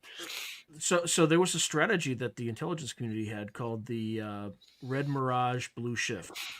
And 10 months ahead of time, they were planning on how to get people deplatformed on Twitter, Facebook, etc., and to proactively pre-bunk and all this stuff if there were stories that came out that were, anti-Biden, pro-Trump. And they were already talking about this Red Mirage Blue Shift in order to, as a pre-bunk for when you saw that steady increase from mail-in ballots. In fact, it was so bad that they were considering people who even questioned the mail-in ballots as equivalent to a cyber attack of the United States government. Like that's how insane it had gotten. So I don't think he's going to win. I think he might get sick right before. He might have a heart attack. He might get sued to oblivion. Like something. I don't think we're in control. So you think the deep state's going to stop him from getting in there? Well, I don't want to say deep state. I think there are people in various positions throughout society. I mean, there's a whole Time article about it where they were gloating about it. But how industry and corporation. But I think people who have influence, are coordinating with factions, some within the government, and this is not a Democrat-Republican thing either. I think there are Republicans who are part of this too. That have and also know that the CIA has something called the Political Action Division that is very active overseas in terms of setting aside and making sure that elections go favorably for the U.S. outside of the country. So they were allowed to, they may have been allowed to play, or at least people who left, right? There are a bunch of people who were working for Hillary Clinton in the State Department who were getting all ready for their, anticipated promotions, who were working in these sorts of jobs, who suddenly found out they were going to be out of a job in January and, may have applied their expertise outside of government. So I just, like I said, I don't think he wins. I think it's going to cause lots of problems, but I think these people who are opposed to him are so deranged that they're willing to subvert the machinery of government in order to make sure it doesn't happen. See, I thought that too at first, but then I realized right as Trump left, he put two things in. He did two things that no one really paid attention to. He changed the head of the Secret Service, which is a friend of his. He also changed the general in charge of Space Command, who's also a friend of his. I think he knew coming back he was going to need help and protection. I think he already knew this because he got blamed because he went around for 2 years saying how the election was going to be rigged. So everybody said, well, you should have been prepared for this. I think Trump might actually be preparing for this election. He might actually be in ahead of time. Obama authorized spying operations against his campaign. Oh, while he did was, too. Like while Obama was still in office. Like, how does that happen? How was that okay? It's insane. Because we have a split party. So in the old days, if you go back just 50 years, if that would have happened, both parties would have attacked him and took him out. Yeah. Because otherwise the country would have been an outrage. But right now, to be honest with you, the Z-Geners aren't even paying attention. They don't know what the bleep is going on. And the millennials are just starting to wake up. And that's the 38-year-old millennials, 36, 38, 39-year-old millennials. They're starting to wake up, but they're still a long ways from going on. So what you've got left is the baby boomers, who probably the most of them now are probably freaking liberals, them damn hippie liberals, because all the rest of them are probably dead because they were partying too hard to be alive anymore, and the X-Geners. So it's making it hard to really know what's going on. I mean, there's just not enough people wanting to stand up and fight anymore. They don't want to say anything, and they don't. It's like they're too busy on their cell phone on TikTok. You know, which is a whole other thing, right? Well, which is active Chinese influence operations. Oh yeah, you do several of them, probably 100 of them more. And that's the problem. You can't just keep doing this. America has somewhere along the line, we have to say, okay, we have to change the direction we're moving in, or we're going to be in deep shit. Because technically we're already in it, but we have enough.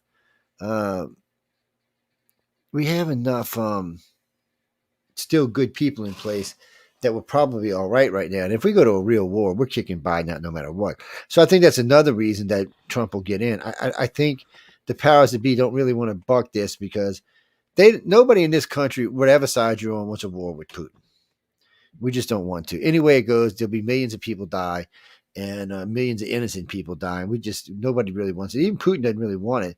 No, but America's not giving him any options right now. Right. Trump will give him an option. Trump will just come in and say, look, what do you want?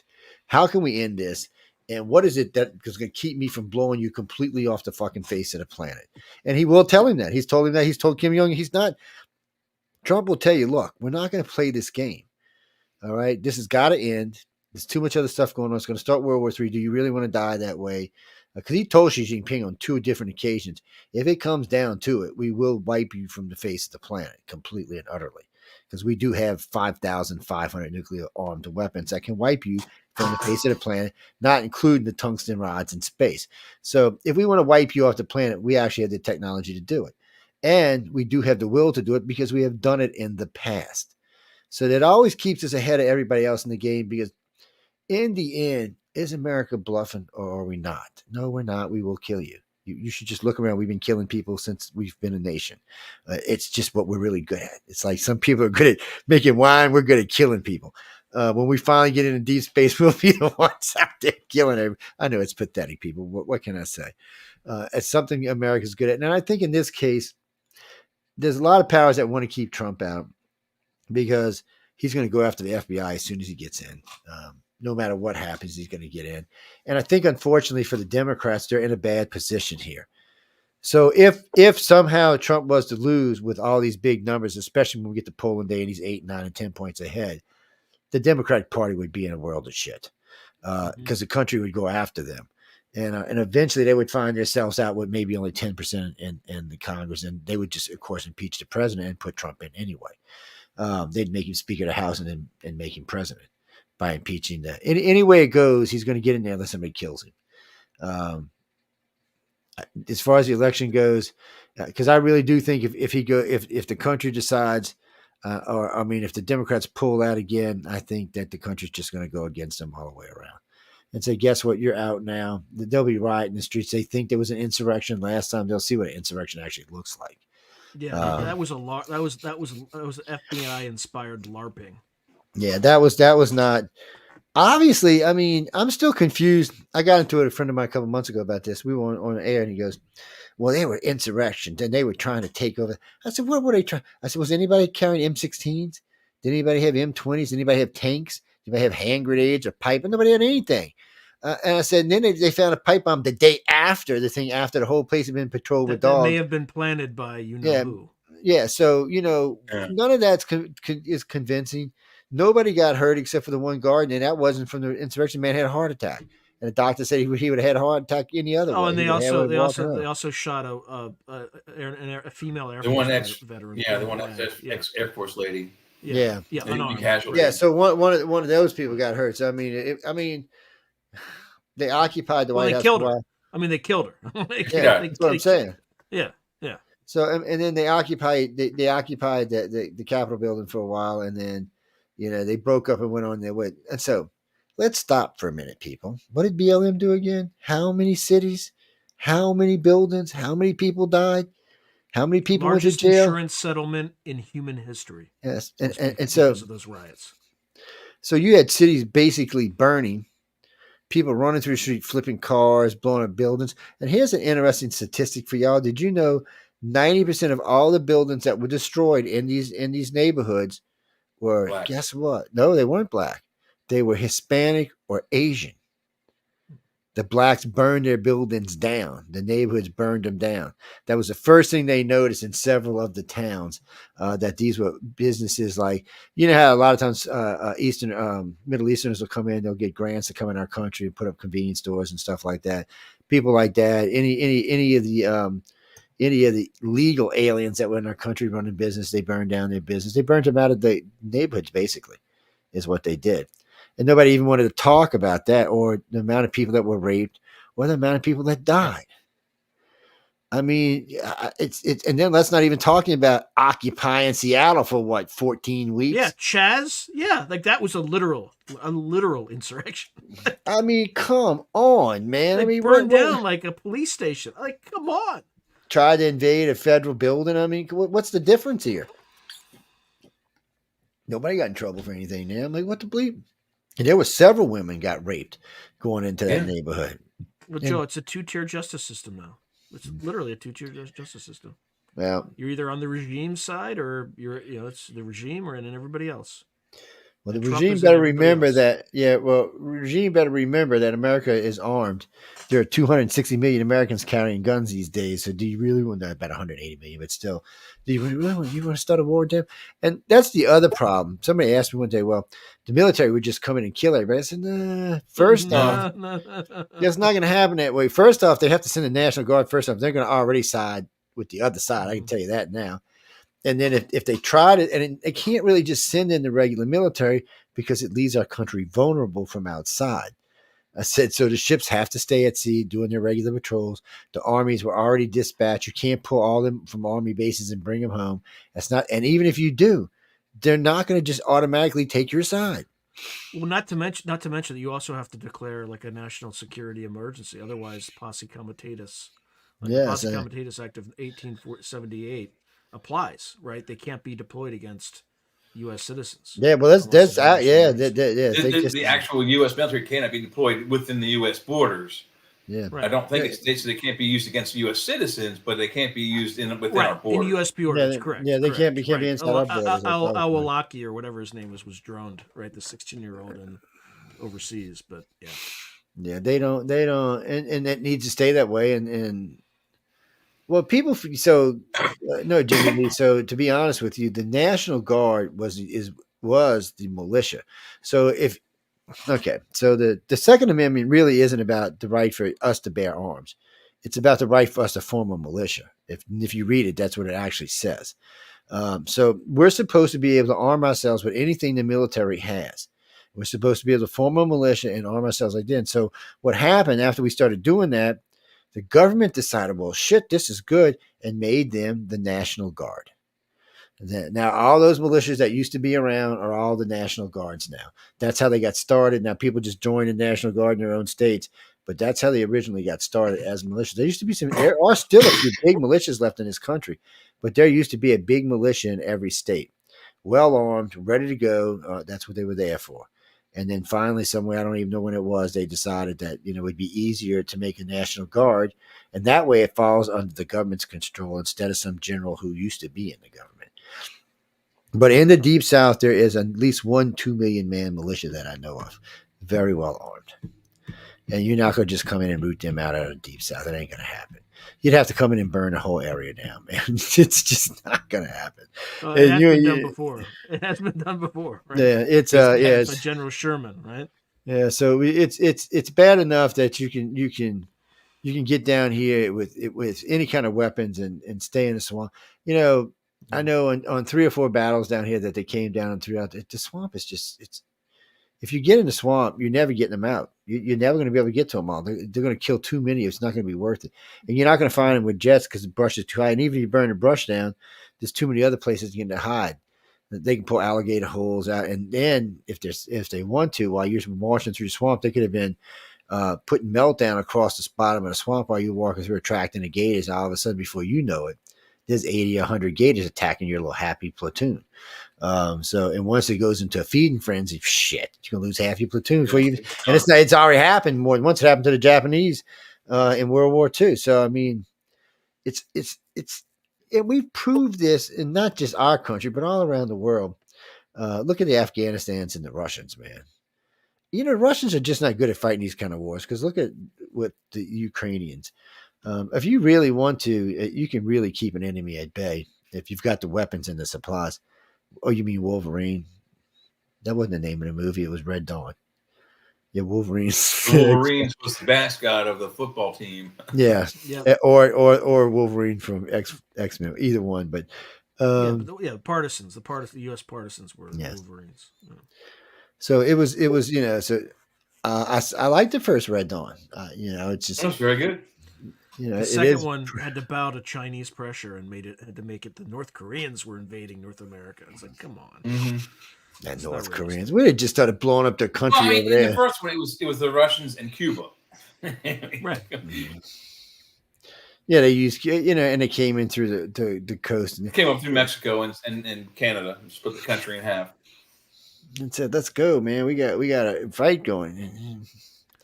It's not as easy as that, people. We got a lot. See, people, when they make movies like these, which is really cool, see, the Russians had to use nuclear bombs in Red Dawn because without it, there's too many military bases inside the United States itself, and all of them have either tanks or planes or all kind of crap. And they're spread out all over the place.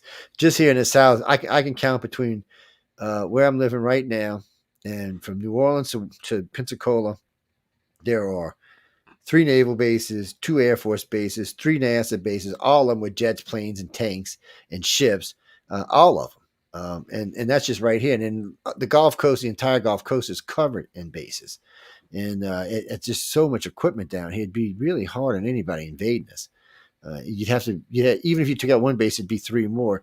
It's not like when we're overseas and we're only can go with the equipment we got. We got shit all over this country. I'm just telling y'all, man. Start traveling around, you'll start noticing whole train loads of stuff being moved around all over the place. And anytime we're in a wartime mode, especially down here, every other train you'll see is carrying military equipment. And it's so funny. A couple of weeks ago, we seen looked like desert equipment being brought west. And it looked like almost the same equipment coming back painted a different color because it was all that. Yeah, it looked like, I think it was the same equipment coming back painted green. And it's just moving it around to somewhere else, probably going to Europe. No, Jack. You know, we're getting ready to get out of here in a few minutes, but let me see. There might be one more poll up here that says Trump's going to be your guide and Biden's going to be your. Yes. Pin cushion. No, Chris, the only reason I think. The only thing I think is going to save Trump truly is the fact that you can't justify Biden. Nobody will believe that the guy who can't even say his name anymore is going to be president. Honestly, if there was anybody viable, that doesn't concern me. Biden doesn't concern me. It's the power behind Biden that scares the Jesus out of me. But see, even with the power behind him, it's going to be hard because, you know, do you sink your party for one more term, or do you say concede that you're going to lose this and move on? Because with Kennedy in it, you're not going to be able to convince anybody that they won. If Kennedy wasn't in it, maybe, but with Kennedy in it, there's no way you're going to convince even the Democrats aren't going to believe they won this election. I've already heard them talking about, they've already pretty much conceded the fact that if Kennedy runs, there is no winning of any presidency for the United States this year. And he's talking about running again in the next election. So, if he can go on a 16% in this one, man, next election, he might be able to get 30, 35, at least be a VP for somebody. So it's just, as long as he's in it, there's no way they can let Trump not win. And who's to say and he now doesn't if he VP gets up out, Trump? he might, but if he gets out and he's not a Democrat anymore, so he could VP with Trump. If for some reason he steps out, then it gets a little murkier on what can be done and what can't be done. It really depends on if Trump made the right connections or kept the right connections coming back. If being friends with the guy at Space Command, the two generals over there, can give him a lot of pull in a lot of places. And since they're running with DARPA and they've got DARPA spies on everything, they'll have a good idea. And this, I didn't know this until just recently. He's one of his closest friends in his cabinet runs. Guess what? Now the NSA. I can't believe Biden left these two guys in charge. And the general thing he couldn't do nothing about. He would have had to force the Pentagon to move this guy. And since this guy was really the best general for this, with both Air Force and Navy experience and flight experience, it really, nobody wanted to move him. Even the Pentagon was like, no, he's the guy. He needs to be there. So, and then the other guys with the NSA, and then the guy with the Secret Service. Now, for some reason, the Secret Service, they don't get. For some reason, the presidents don't just get to move them. I don't know exactly how that works. But Trump was friends with the guy who's running, the guy who runs Biden security. He's actually friends with. It's I don't know exactly how that works. But you got to watch Trump. He burns bridges. He had some pretty good friends in the first election. And what's that blonde-headed woman used to run around saying how much she loved Trump, and her husband always said how much he hated him. Now she hates him too.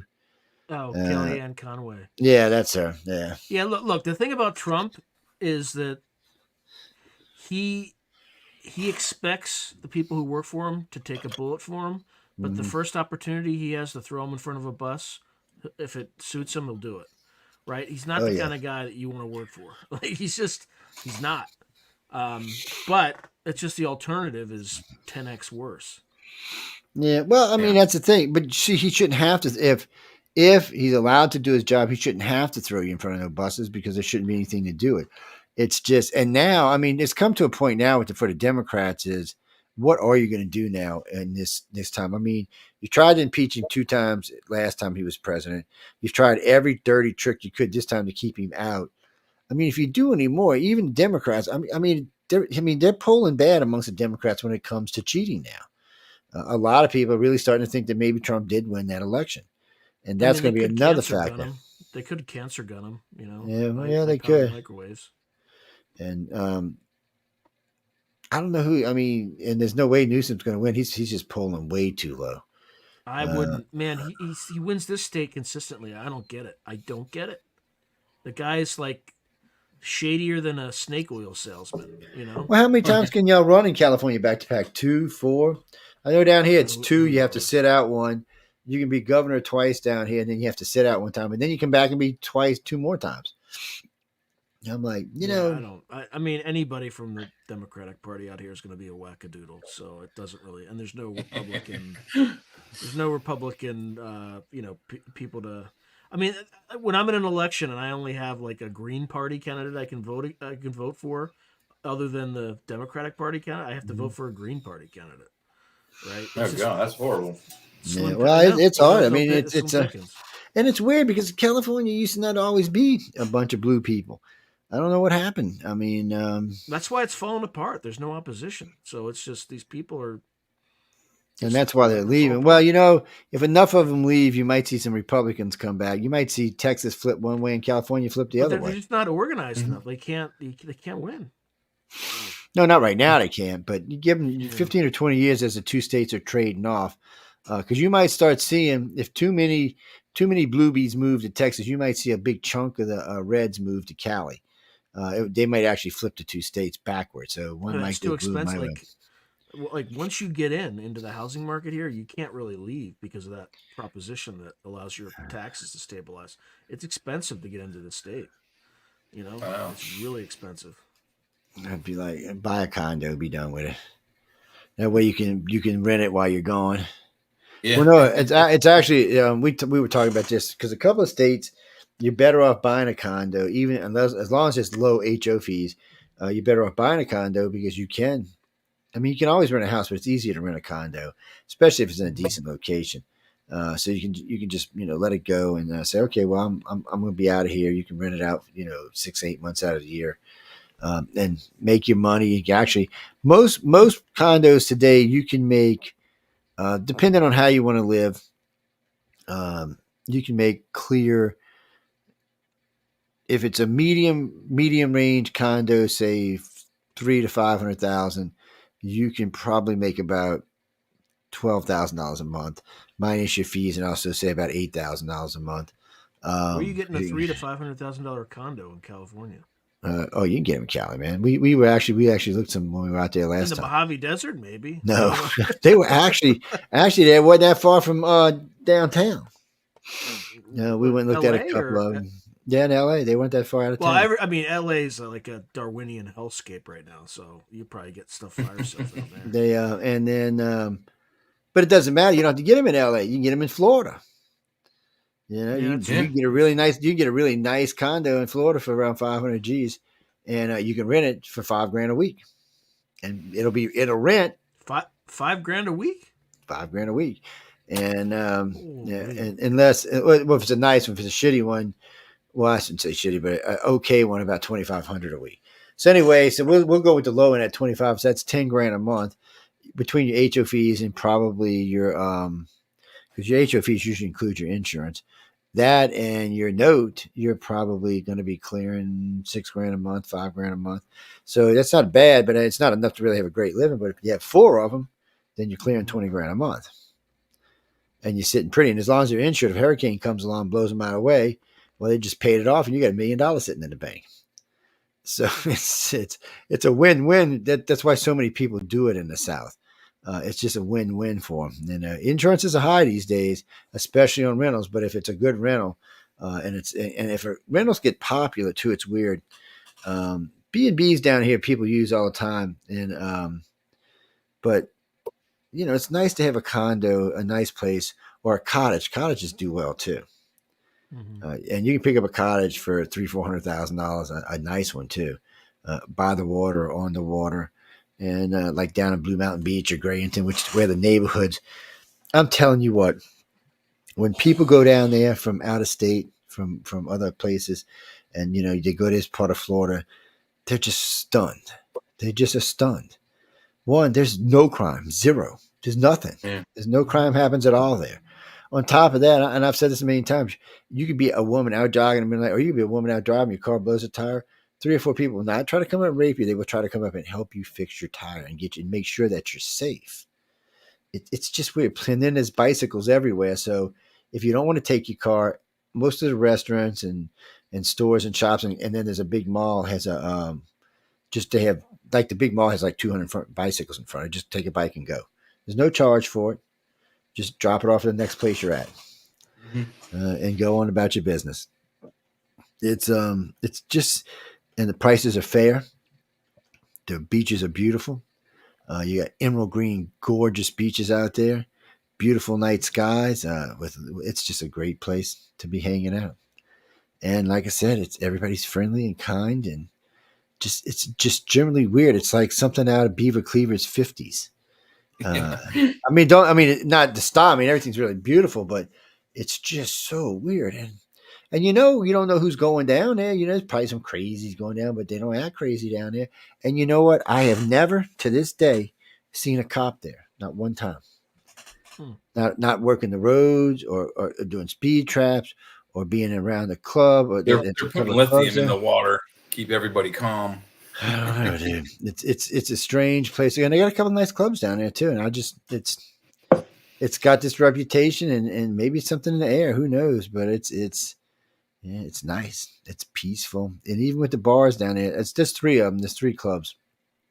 And one's a pretty big one too. But and then there's probably 6 or 7 restaurants and a lot of cottages and condos, some other stuff. A couple of stores to go shopping in, some ice cream places, things like that. And, it's just weird America. And it's a place y'all can go, ladies and gentlemen, and feel safe. Be out. You can let your kids run loose. Nobody's going to snatch your kids or nothing. Matter of fact, they might think your kids are lost and bring them back. Are these your children? Oh, I'm sorry. I thought they were We were lost. trying to lose them. Yes, I thought they were lost. I was just bringing them back. No, y'all think I'm kidding people. It's just a weird place. It's called Grayington Beach, Florida. It's Grayington Beach, and it's Grayington Beach, Watercolor, and Blue Mountain Beach. And it's just an area down there that's just amazingly beautiful and amazingly friendly. I found it by accident because it's off the beaten path. It's in between Destin, Florida, and Panama City, Florida. And we were just out riding down this road one day, and we ran into this town. And we started going down there, and it was just, I'm like, wow, what the hell is this? I thought I was like in a time warp or something at first.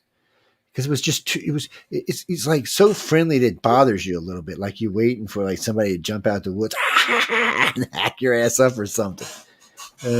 No, Christopher, I would recommend that you go. It's a fun place. Oh, and they got all the regulars. You can water ski, you can parasail, you can fish, you can snorkel.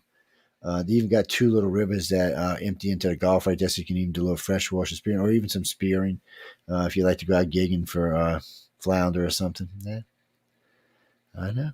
Or you can just go sit on the beach at night and look at the beautiful ass sky. Yes, just lay down there and say, uh-oh. Yeah, but we got to go. One more question. Get it in. Oh, wait. You know what? Wait, let me see if I still have that article. Hold on. I know what you're talking about, but I might already throw it away. Nope, that's what we're playing when we get ready to leave. Where is this? I don't know. I might already get rid of it. Wait, hold on. Is this it, though? So what was this? Okay. Oh, this is about Donald Trump, and it looks like the court's going to side with him on the 14th Amendment. Yes, that was the one that was sent out. That's the New York Times sent that. They must have choked having to write this, by the way. I can just see the writer gagging over as he had to write this. Mm-hmm. Well, they're trying to make it into something bad because the other guy that's filing for the same thing, he got, where was it? New Mexico or Arizona. He got impeached, and he's trying to get the Supreme Court. He's been like a year, and the Supreme Court won't look at it. But here's Trump right away because Trump's running for president. People, they have to do it right away. You know, Democrats are trying to be unfair and block him up, and you know, they had to know there was going to be a fight. But no, that's what this is about. This is about the immunity claims, yes, and the court's going to hear them. But so what I find interesting about the immunity claims, and I think this is why. It's my own personal opinion, but I think this is why the DC court took him off the docket and hasn't put him back on, because I don't know if the Supreme Court's going to make up their mind anytime soon, and they don't have to. You can't tell the Supreme Court, oh, you got to tell me now. Oh, no, you know what? Guess what? I don't have to. I can wait till we come back and when we go on break, and that'll be in what? August or September. Well, you can't really go to trial, 2 weeks before you go to vote. So it's I don't know. Well, they're doing the 14th Amendment right now, but that could take 2 months too. You know, you don't know how long the Supreme Court can take, as long as it wants to do whatever it wants to. It could take 2 years. You know, it's just lawfare. It's just lawfare. That's all this is. Yeah, so they can tie this up. If they tie this up even 2 months, pretty much all the rest of the shit can't go to trial before it goes to the election. And if they're trying to jam it around just before the election, America's going to get upset and aggravated and probably put Trump in a landslide. Well, no, I did see the one of the Democratic senators said this could be the biggest landslide for a Republican president since Ronald Reagan. Yeah, a lot of Democrats think they've already lost this race, but we'll have to see, because we don't know what kind of cheating may go on or what may other stuff might go on. I'm not ruling out anything until they say you are the next president of the United States. I'm not ruling out anything. I have to agree with Sean. This is dangerous. There's lots of stuff could go down here, before now and then. What do you mean if he got out and Nikki came in? They wouldn't let Nikki win. They ain't gonna let Nikki win. Now maybe DeSantis, they might let him win, but they're not gonna let Nikki win. because the Democrats want to be the first one to put a woman president up, not the Republicans. That's how they look at it. Yeah. Well, they got the first black president, so they want to have the first woman president, which they thought they were going to have with Hillary Clinton. Almost. So, Almost, guys. and what might actually save Trump here is the disjointedness. Like, so in the election with Hillary, there was a lot of disjointedness towards the end there. And that's what's looking like it's going on with this election. So that might actually help Trump out a lot. So even though Hillary won the popular vote, Trump easily won the electoral college. So you might actually see that in this election too. And we'll just have to wait and see. But I mean, right now, even the Democrats are saying Georgia and Nevada are going to Trump, and those two enough to give him the presidency. So we'll have to wait and see what happens. No, we'll do election night like we always do. We usually set up around 6 p.m. and we go through and as long as we can. Well, like with the last election, in several places like Pennsylvania and other places, Trump was like up 70%. And then when I came back in the morning, Trump had lost by like 10%. It's an 80% switch around with 91% of the vote in. So those things are hard to swallow. But, you know, they said it was legit, so you got to go by what they say. What can I say? It's going to be an interesting election. That's all I can tell you. It's going to be another blowout. Yep. But I always like doing them because we usually get 6 or 7 hosts come on. We'll get this crew and a couple others come on with us. And we usually do the show. And we'll stop and play some music and break and bullshit about stuff and go over exit pollings and say who's going to really win this damn election. And usually, though, like with the first election with Trump, Lily White, who used to do politics with me, she called for Trump at 7:30 before anybody did. Anybody on national news, she knew. And Lily White, she's black. Yeah. Her real name's not Lily White. It's just what she used, doofus ass. No, I'm not going to tell you what her real name is. If she wanted you to know her real name, she wouldn't have used that name. That's how it is. But we got to go. Anything else before we go? No, maybe. Who got pregnant? Who's on first? What's on second? I don't know who's on third. That's right. I don't know who's on third. Those skits are probably, it depends how old you are, if you know those skits or not.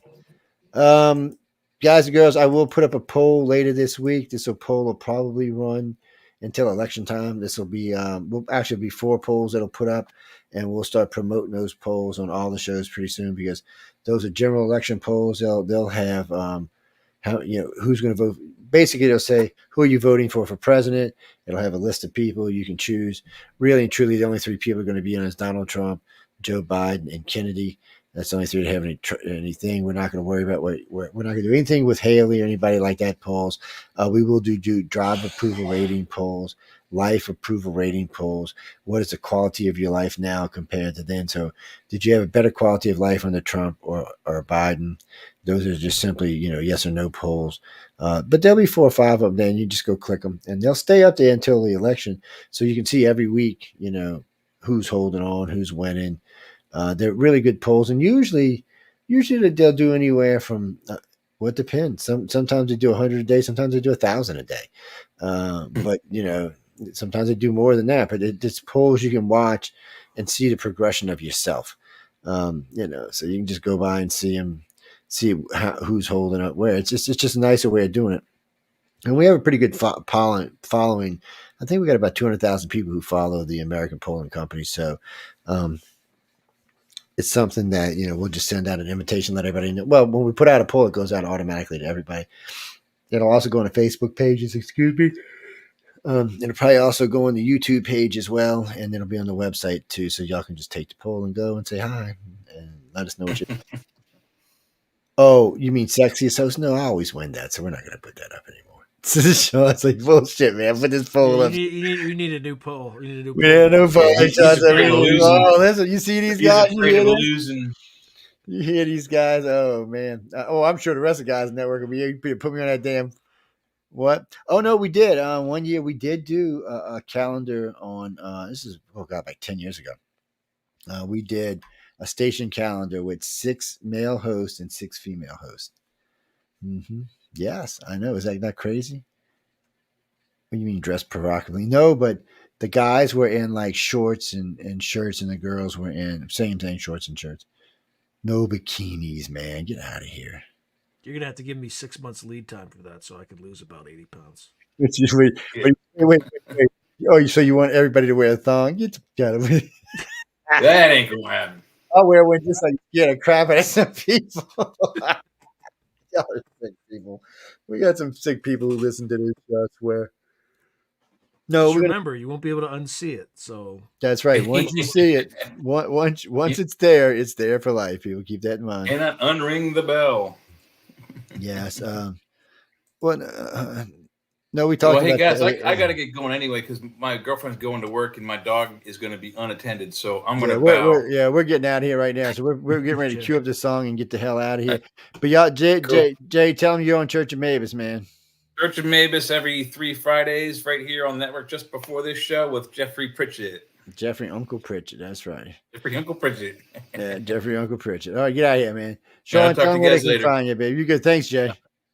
Yeah, you can find me Sunday nights at between 9 and I'm always doing the math here. 11 p.m. Eastern time, 8 to 10 Central, and 6 to 8 p.m.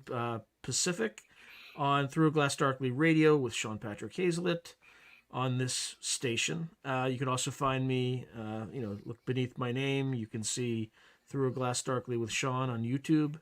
Definitely check it out. Yes, y'all go check him out. Make sure go check him out. Do what?